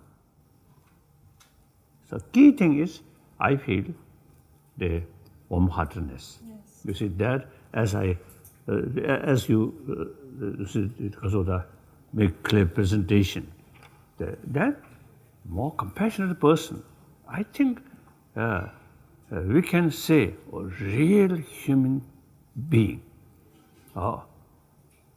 Anger, hatred, these are common with animal. And also I mentioned, you see, the biological factor of love is biased. mixed with attachment. Now, what we are talking here is unbiased, universal love. So that not oriented about others' attitude. So that kind of love, we can cover your enemy also. As far as the attitude is concerned, for the time being, negative. But still human being also come from same way from their mother. So we say, from wider perspective, these people also just a normal human being. Then, you see, our love, our compassion is not oriented about their present attitude, but being or human being itself. So that usually, you see, ahimsa means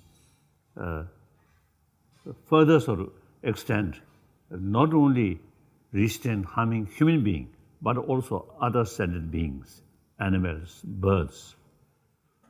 So that also is related. Ahimsa, out of sense of concern of their well-being there, then ahimsa automatically come. Ahimsa just is concerned as a rule or something. Then that kind of thing sometimes you see teach us hypocrisy or outwardly something nice, but when time comes differently.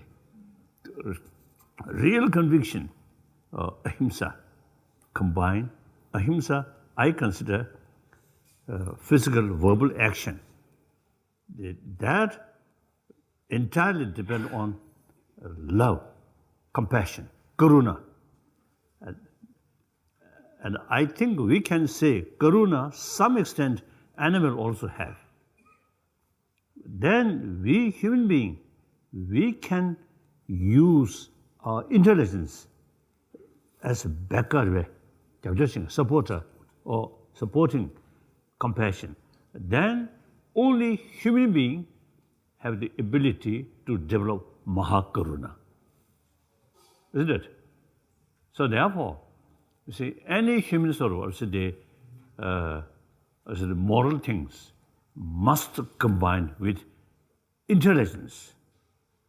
So education is key factor. I want to express. Please. In a way, a little bit challenge. Our presentation who talks children's sort of say experience these things. Oh, wonderful. I think my own case, I quite often quarrel my elder brother. Within a few minutes, we become friends. We play together. So every day, every moment, we practice forgiveness. Okay. Sorry. No. Next, we have Gayatri Mandata from GD Goenka School, Ghaziabad. Oh, Goenka? Goenka, GD Goenka School in Ghaziabad. Right. Good afternoon.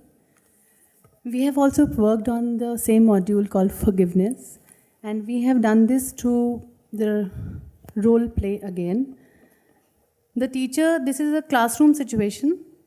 The teacher has given a value-based story to the students. The class was divided into two groups. One group was on the stage, and the second group was the audience. The teacher invited students to act what forgiveness looks like in a different and various scenarios. I will just read out the outline of the story, will not go in much in detail. It's a story about two brothers who were great friends and always played together. One day they had a huge argument about one toy of theirs. And they had so many toys and things they had agreed to spend. They had a huge argument over it, and they decided that they are going to have a different set of their toys and they will not fight anymore, and they will play with their own toys every day, and they will not do any more sharing on it. The time passed, nothing changed. They would meet up and argue about which things belongs to whom. That was until one morning they went, there were two piles outside their playroom. There were two piles of mountains of toys. This is my pile and this is my pile. And there's no sharing happening, and there's a huge argument happening every day that this is what belongs to me and this is what belongs to you. That was until one morning, then they went out and found that their two mountains of stuff had been totally mixed up together. Someone had been there mixing up their things after all that time and effort they had spent to separate everything. Now the boys were furious. Soon they found a pair of children playing on the other side of the mountain of stuff. They were happily playing together, picking everything up, irrespective, careless of whether they are mixing it all together or what belongs to whom. They were just found playing together and being happy. Seeing the children so happy, the two boys, the two brothers, realized how foolish they had been for such a long time. They had not been sharing, and they had not been, they had less number of toys rather than sharing and being together, not being quarreling around and forgiving each other for whatever arguments they had. They had, they had spent most of the time arguing over what they have, what belongs to whom, and what is it all about. The second step of this was that once this was done, the boys realized that this was, if we would have been together, forgiving each other, it would have been better, and we had more number of toys, and we would have been more happier and all that. This was the story part. The second stage of this was that the audience became the characters now on the stage, and the characters who were on the stage now was the audience. By swiping the roles, they stepped into the situations themselves and realized the importance of forgiving each other. When they stepped into the situation themselves, then when they were wearing that same shoe, they realized that how important forgiving is, rather than keeping things to themselves and piling negativity in life. The value they have learned to be kind and forgive each other. One should not make a pile of negative thoughts and approach negativity. The reflection part, the students were further asked few questions to reflect on different situations. What happens when we get angry? What are our facial expressions? How do we react to the situation without thinking? We misuse our vocabulary and words. How are our expressions at the time when we get angry? Reflect on how others are, just like me. How does that perspective help us to understand them? If we put ourselves into their shoe, then we come to know about the exact situation. The outcome was the students were sensitized towards each other's emotions. They were able to find out the reasons behind their fights amongst friends and siblings. They were able to recognize correct ways to handle the situations. They were happy, kind, and more friendly towards each other. The challenges which were faced was, initially the students were half-heartedly convinced of the idea of forgiveness. They had a lot of questions to ask. Like that, why can't we be only thinking about our own selves? Why we have to be kind always to each other? Why do we need to forgive? Why can't we be selfish? Why can't we be self-centered? Why we have to think about others all the time? Why do we need to forgive? What are we going to gain? If we forgive somebody, what are we going to gain? The answer to all the questions was one golden rule, that how would I feel if I were treated that way? When we are on the second half, when we are this side of the table, we want to be the person who's opposite, we want them to be gentle, we want them to be speaking softly to us, we want to be forgiven. But when we are on the other side, we don't realize it much unless we get into it our own selves. So the golden rule to this was, how would I feel when I was treated that way? And the children were told that whenever you get into a conflict or something, when you're not feeling like, you don't feel good about something, just think about that. If you swipe the role and you are in that situation, how would you feel if somebody will come out and speak to you in a very, very angrily manner? The key concept was, when someone does something that hurts our feelings or makes us angry or irritated with them or her, many times it is something small and should not be a reason to argue or fight with each other. To overlook something means not to see or notice or to ignore it. It is said that if we can overlook an other's mistake, it is our glory. This means God will be pleased with us and when we ignore the wrongs that others do. They're just 2 lines about a king who gives an advice of overlooking others' mistakes. Let's not get into it much. To summarize, he told people to speak gently because speaking harshly stirs up anger. He said that wise people are patient and willing to overlook, but they are fools who get annoyed very easily. He also advised people to speak few words. When we speak, it is easier to sin. He also pointed out that it is better to live in a home where people get along and you have very little to eat, rather than to live with someone where there is lots of food and people are fighting. God gave him wisdom. Thank you. May I request Meenu Sharma from Bal Bharti School.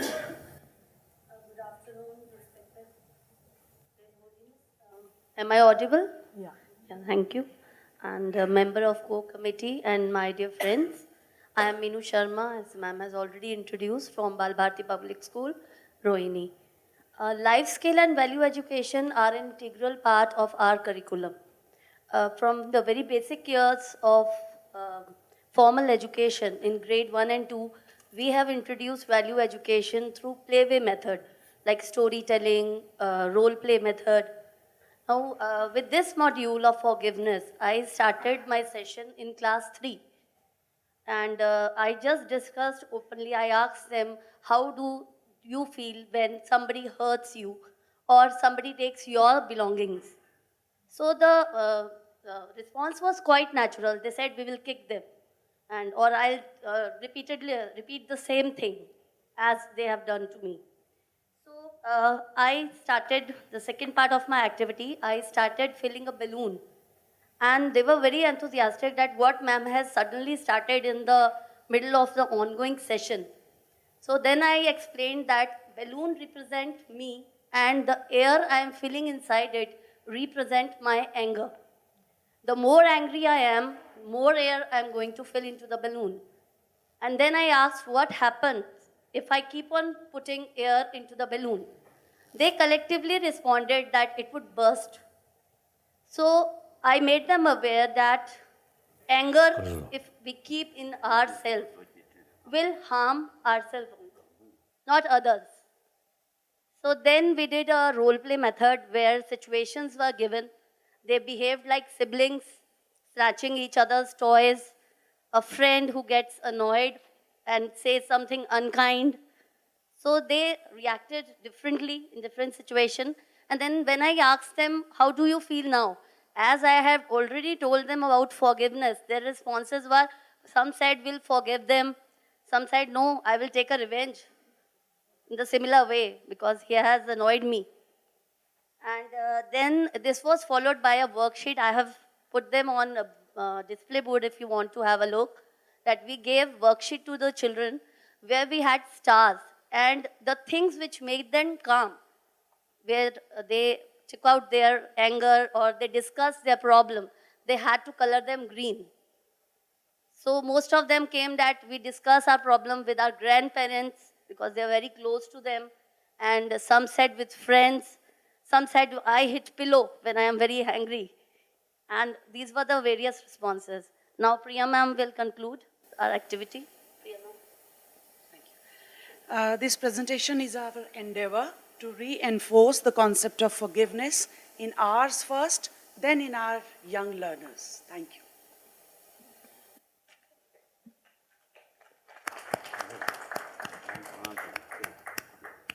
The last presentation by the schools is by Anasuya Chandi from Rishi Valley School in Andhra Pradesh. Sorry. Your Holiness, it's a great honor for me to share in this group my my reflections actually on what it means to explore the assimilation of these ethical values in a classroom. I teach language to the 9, 10-year-olds, and I'm acutely aware that children are very perceptive at that age. And as you were referring, they often see the hypocrisy in what we say and how we act in the classroom. I also believe that these things are not taught symbolically. It's crucial to feel it here and make it operative. So I approach this with the intention of actually awakening something in their minds so that they will then embrace it fully. And for me, it was a question of how to really educate that heart and create the basis for a child to act in a way that benefits other human beings.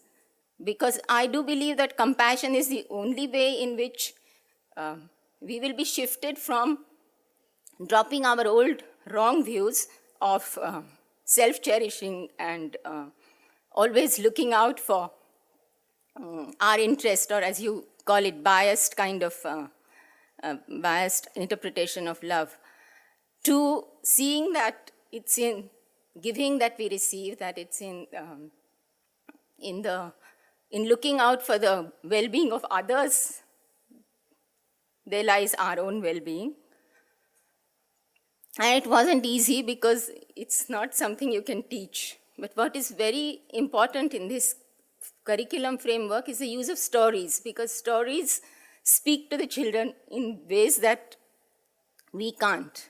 And they are equally impersonal, so they have a way of entering and lodging new ideas in children's heads. And so I have been using stories in my class, but I did this time with greater awareness, though I was fortunate not to have to stick to a certain framework as has been laid out, but to be open to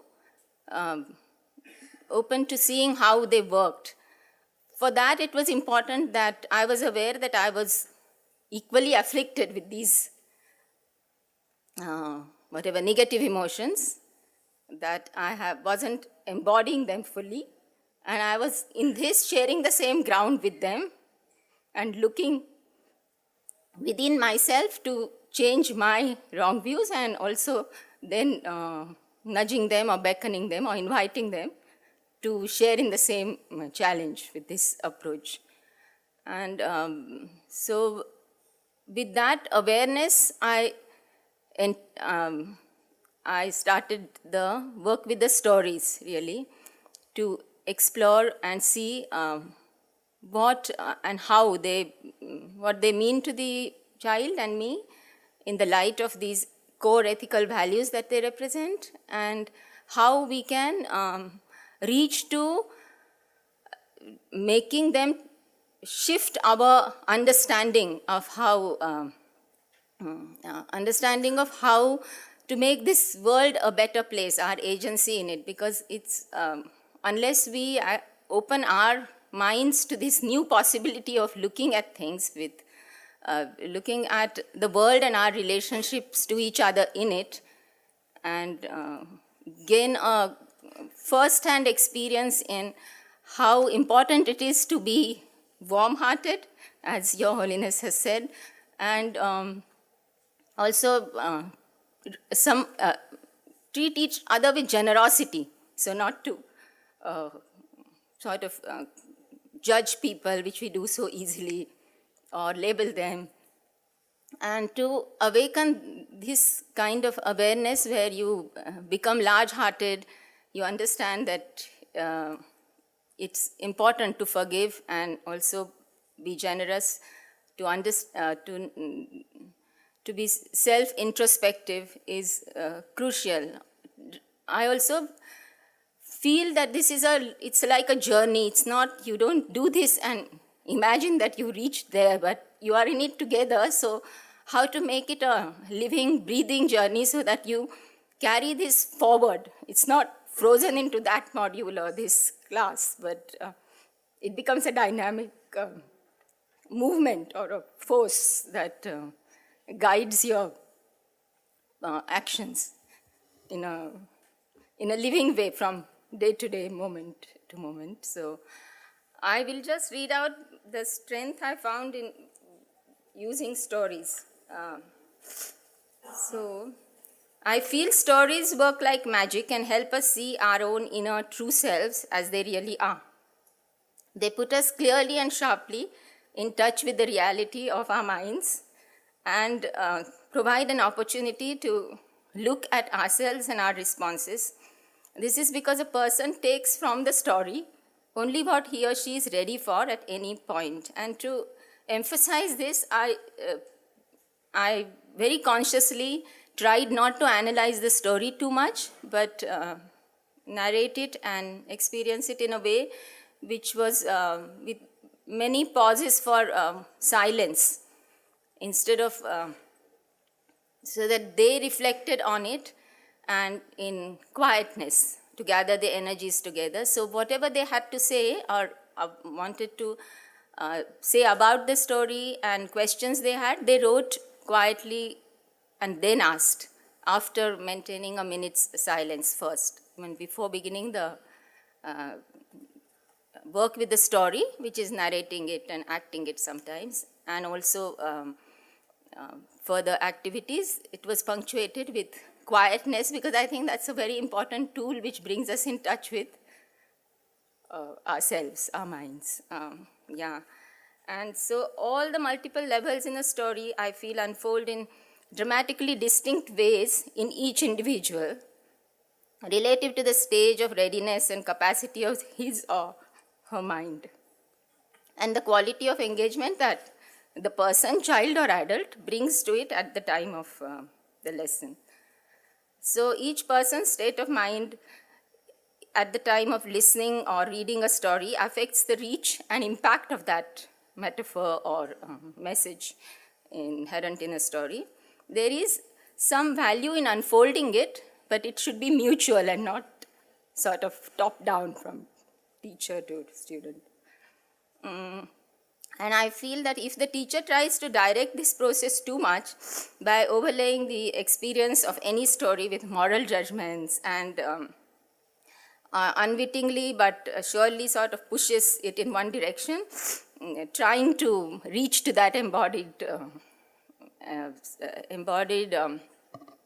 meaning, or to push the critical insight in a child, then he or she, the teacher, kills the story for the child in a sense.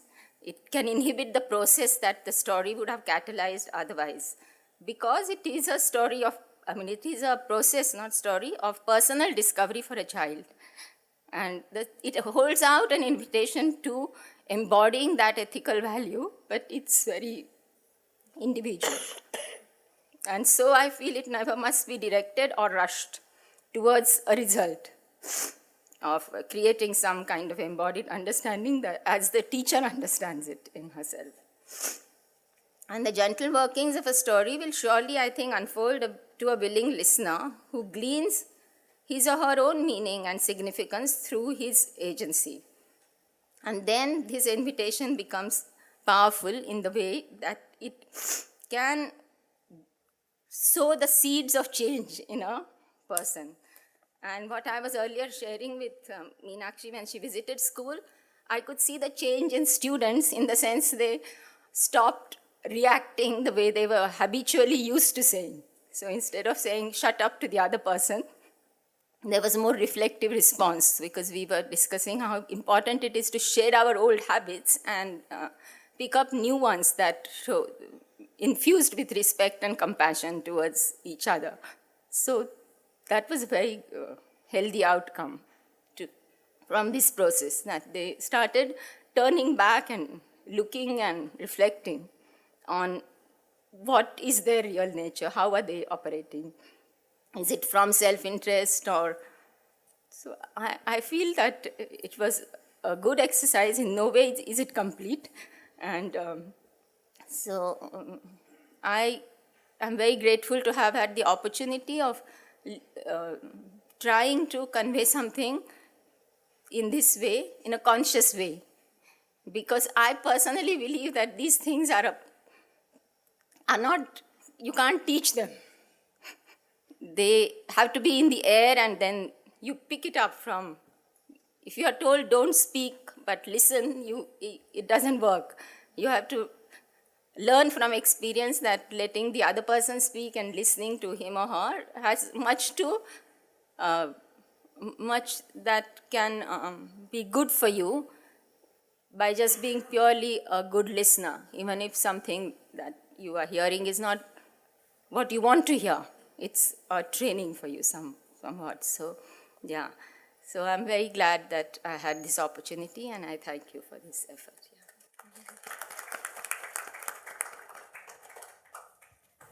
Before we close the teacher presentations, which are over actually, there are two requests. One, I would like to request Ms. Dipti Gulati from the Ayur Gyan Trust in Meerut, who have also been working with this curriculum, to very briefly present a few things, like in a few minutes. Your Holiness, ladies and gentlemen, first of all, a big thank you for giving us this unscheduled time to say a few words about us. We are representing Argyan Nyas with my colleagues here, Ashima Singh and Amitabh Tandon. This trust was established in 2014 by my late father, Mr. Kulbhushan Bakshi ji, at the behest of Your Holiness, for whom his word was law. And they shared a very, very personal and a very warm relationship.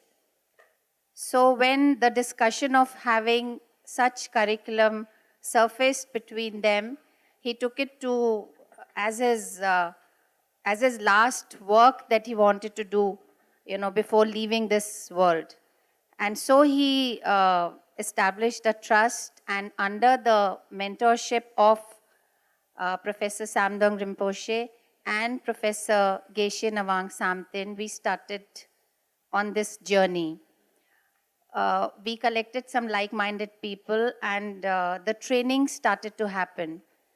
We also took our cues from Mind and Life and their Call to Care document. The moment we got into the first training, we realized that the texts of Your Holiness, Ethics for the New Millennium and Beyond Religion were going to be the guide for us.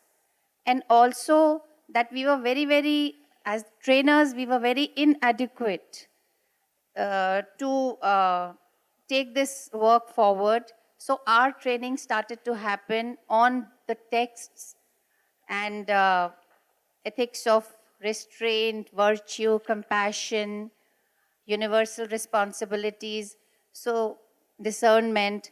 All this started happening between the trainers, and we also established a team in Delhi for curriculum development. And we are very, also I must thank the curriculum guide developed by Emory University, that when Professor Samtin shared that document with us, it's again a guiding document, and we must thank you for that. So right now, our first draft on ethics of restraint, the table of content, the learning objectives, the aspired outcomes, the first draft is ready. And I wish we would have known about this earlier, so we could have brought our work here. But anyways, we are very, very happy to be here, learning the things that you all have done. And once again, thank you so much for this time. Thank you. Now request Venerable Tenzin Priyadarshi from the Dalai Lama Center at MIT to speak briefly. Thank you. Thank you, Your Holiness. I am mindful of the fact that I'm the last person between you and lunch, so I'll steer away from all the anecdotes, partially because just as a sample size. Your Holiness, we started the Dalai Lama Center at MIT about 6 years ago. For the first 3 years, we focused on bringing ethics program and leadership program in a university environment, which still continues. About 3 years ago, we launched the program for middle and high schools for training teachers and students. The programs currently run in the United States, Mexico, Uganda, India, and the Russian Federation. As of last month, we have trained 1,100 teachers and 80,000 students have gone through the program. And the program continues to expand. In India, we have programs running in Bihar, in UP, in Hyderabad. And also, with support from Geshe Samten, we started a leadership program based on ethics and values at Central University of Tibetan Studies, which has served very fruitfully. And last year, we actually experimented also with 2 workshops at the invitation of Foundation for Universal Responsibility in Delhi. And one of the major interesting things was that 70% of attending teachers were Muslims from Kashmir. And they continued their engagement, and we keep getting feedbacks from them. I'll just mention a couple of tools. And I'm just mentioning it because they are freely available for use for anyone. One of the things that being at MIT we do is design technology. Technology that can both deepen the playful learning among kids, among teachers, but it also gives us a very real-time assessment of how kids are using it, how kids are learning, how kids are developing these things. Gaming is a wonderful thing. We developed a game called Quandary. In 3 years, we have 500,000 players. So 500,000 kids and teachers who are playing this game called Quandary, which is about ethical decision-making on a new planet. And kids play it together, they learn, there's wonderful outcome to that. We launched an app, one of the most popular apps in the US in beta version with MIT Media Lab, called 20 Day Strangers. It's an app to promote non-biased empathy that you keep hearing His Holiness refer to. The idea of how do you connect 2 strangers over an app for a period of 20 days to actually cherish that connection, respect that connection, and the response has been amazing. We have learning tools available. It's online, it's with PBS Learning Media, both in English and Spanish at the moment.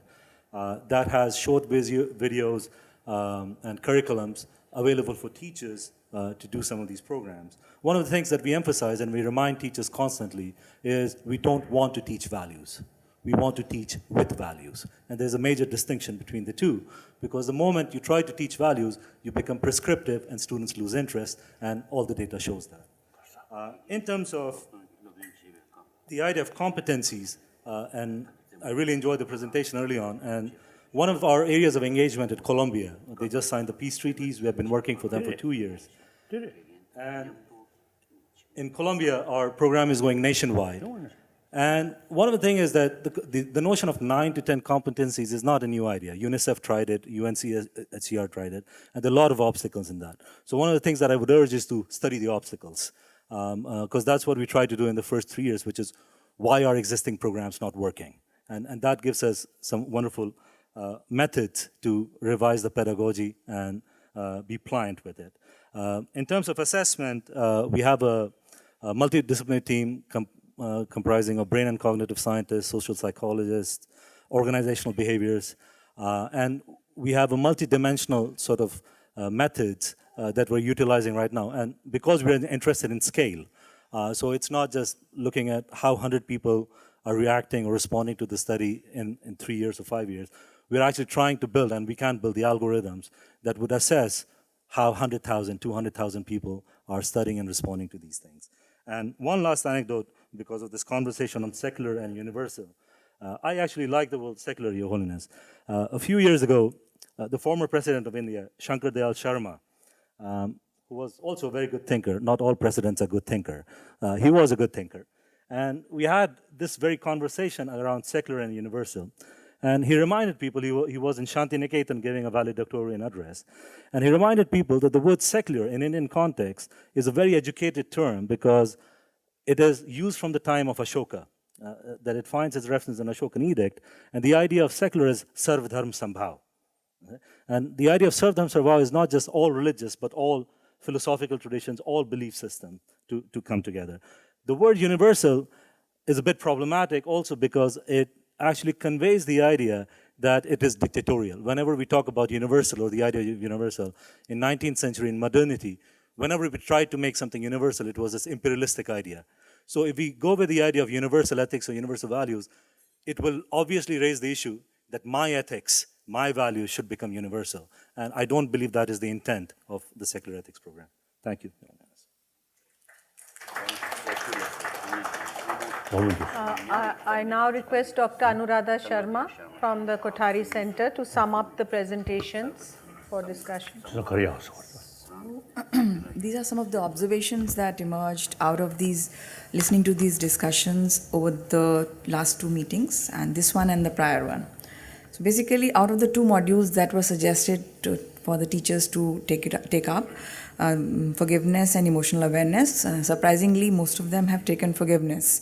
That just shows that what is most what is calling for the greater redressal. The forgiveness is the burning question or burning issue.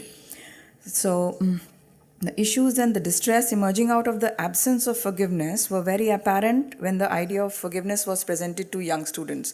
So they were not really willing to concede to this kind of demand from the teacher that why one should be forgiving.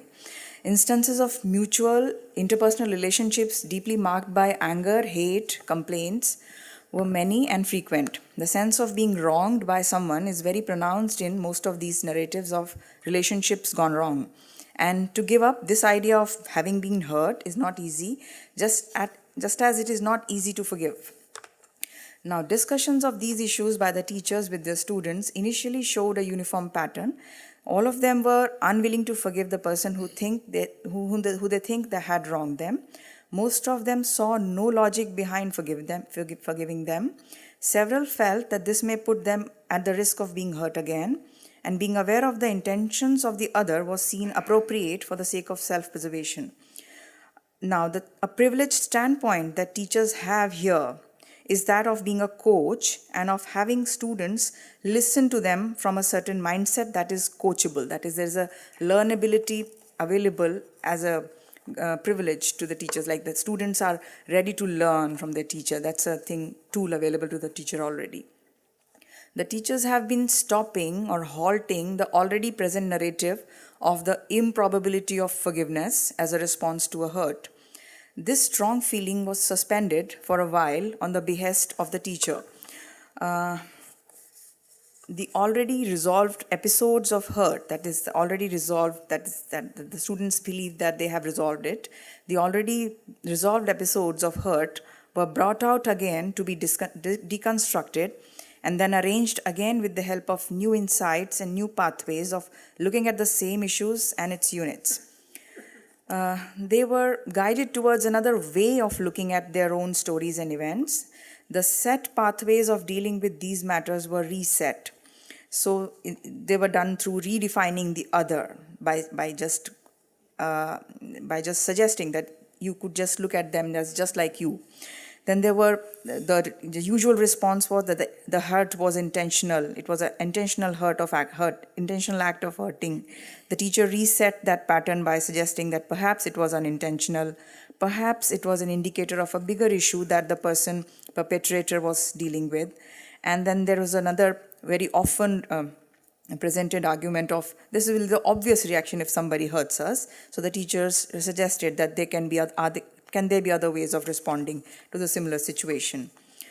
So basically, since this was a hypothetical situation that teachers were presenting, it was much easier for the students to adopt them for the sake of learning, to just learn the new patterns for a while, because it didn't put them at any risk of being harmed. So it was a hypothetical situation, it was a learning situation. In that moment of shifting that perspective readily, they experienced the shift, the impact of that shift. The realization took over from there. So just by stepping into that zone of learning, of another way of looking at things, they realized that they were feeling the reactions were very different. They were feeling a different kind of sentiments when they shifted their perspective. Now the students have been asked to share how they felt after this shift in response patterns. Now the teacher stops providing answers. She asks them, now what do you have to say after you have changed your perspective? And most of them had feelings of being calm, happy, relieved, empowered, productive, energized, etc. So so there are some other reflections that they look forward. In most of these sessions, students look forward to these sessions, and at the same time, these sessions are almost always not very easy to conduct because, especially the first half, where the unresolved conflicts are being evoked. There is denial, there is fear of reliving it, and sometimes they have already given up. There's cynicism about it. However, post-discussion, the responses are, so they were asked to reflect on those responses, and then they are asked to reflect on how they were before they experienced this shift. And they themselves tell how restrictive they felt, how unproductive their lives turned. I mean, I'm just using more bigger concepts, but this is what they were. So it stopped them from being friends, it stopped them from being free, it stopped them from being playful and all that. By and large, it was an exercise in self-reflexivity, not just among the students, but among the teachers as well. Because self-reflexivity, because it should not come from a place of self-righteousness. And the roles can change and may change while this teaching learning is going on. The teachers themselves might find spots where they are stuck, and it could be, and these issues could need a resolution in their own lives as well. So the coaching then just becomes much more expansive. And then it's very important to have moments of reflection, by which I mean to say that stopping the talking is very crucial at some points.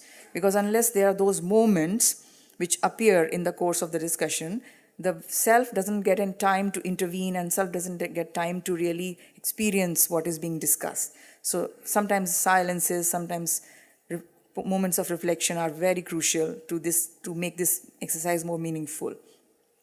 And once they lead them towards taking this resolution beyond their immediate circumstances, they are trained to think through their new conceptual orientations. So once it is internalized, so once the self has experienced the value of forgiveness, even in small instances, even in immediate circumstances, it sometimes, hopefully, may get internalized, and it may turn them into more self-reflexive individuals, even when they are dealing with larger issues and even when the actual coaching has ceased.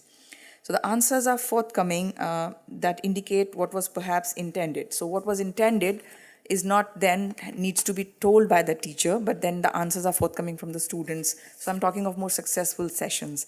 And sometimes the biggest barrier that I personally feel and think once I conducted such a session was that sometimes oneself can be stuck in certain mindsets, and certain things could be difficult to get over by oneself. So in those circumstances, training sessions, as has been mentioned right now, are, I think, very crucial and very important and shouldn't be taken lightly. And before any such exercise happens, I think the teachers should undergo such a training of some duration. That's all. Thank you so much.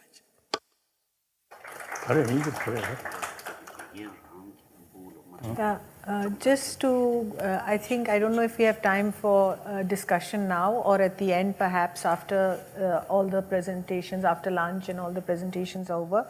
But just to conclude, I would just like to carry forward the suggestion about teachers in schools who need to be actually convinced about the work of cultivating secular ethics. I think unless we have that conviction and also a sense in which it's part of the everyday work in schools, not simply in a separate class which is set aside for value education. It has to be part of the ethos and culture of the school, which means also that we need to rethink education in a particular way. That is, we do in schools emphasize the good student as being one who's proficient in writing exams well, in performing well, who's achievement oriented, who has certain goals which are defined by society as being, goals that are beneficial and so on. So all of that needs to be rethought as well. So in a sense, training sessions or having a teacher training module for implementing this curriculum is also important, I think. Another point that I wish to draw your attention to is that the draft curriculum appears in places to be somewhat didactic. There is a need for some flexibility there in this approach, both for the teacher and children, so that there is space for creating and producing new activities that emerge organically in a situation and not necessarily everything laid down in a particular set pattern. So in that sense, we can see how the teacher's role is once again central to this whole process.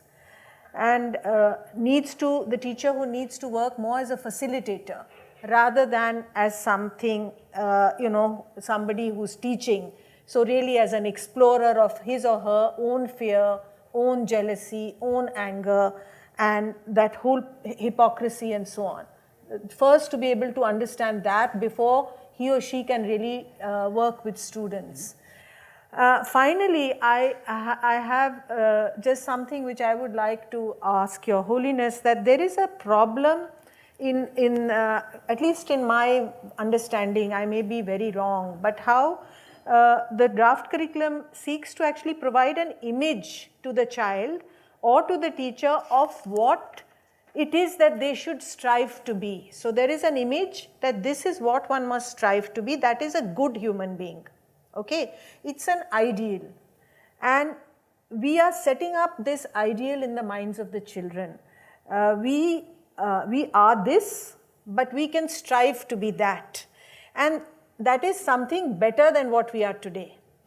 And this can result in some conflict, because I am actually full of hypocrisy, anger, jealousy, etc.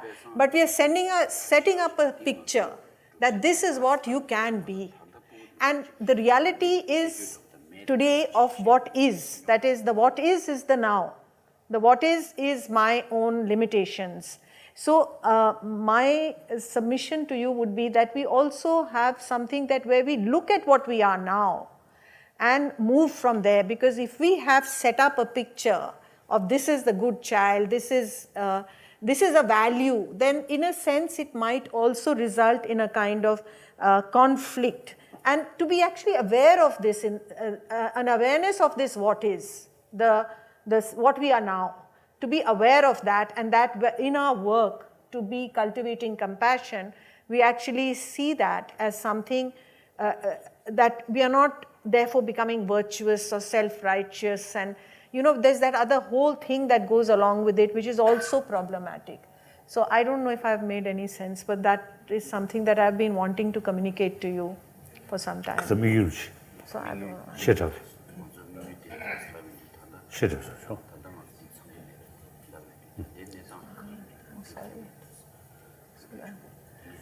So if there's any questions or comments on the morning sessions, yes, we have just 2 minutes or 5 minutes. Yes, Dr. Baniwal. My question is for representation and representatives of Emory University. See, when we try to theorize or conceptualize the whole self, relational self, dialogical self, humanistic self, then we tend to reduce in terms of language. So when we define the self, the first reduction happens there. Then nurturing the self. Then again, when we talk about dimensions of the self, again there is a reduction. Then ensuring that the development has happened. So then again a reduction. And then assessing whether that development has happened or not. So ultimately we end up with dualisms like practice and theory, quantity and quality, behavior and emotions, training and teaching, internal and external.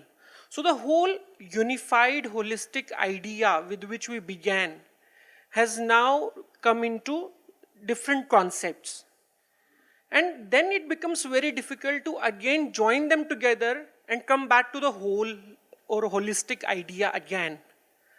So is this the problem with theorizing, or is it the way we are using, or the discourse that we are following? We are using competence instead of quality, training rather than educating, skills rather than values. So we are coming back to the whole management and oriented discourse again of developing skills, whereas we began with developing a holistic human being. So probably we need to relook at the vocabulary and the discourse that we use. For example, the curriculum couches this whole education in the discourse of Dewey. Now Dewey has his own background and has its own critique. So we need to relook at the thinkers that we are quoting and in the framework in which we are couching this whole education. Because I don't know how I can situate a holistic idea of education in a more pragmatic idea of a Dewey. I don't know. Yeah, would you like to respond, or later at the end of the day, whatever you say? Okay. So we now break for lunch and invite all of you to have lunch. Good.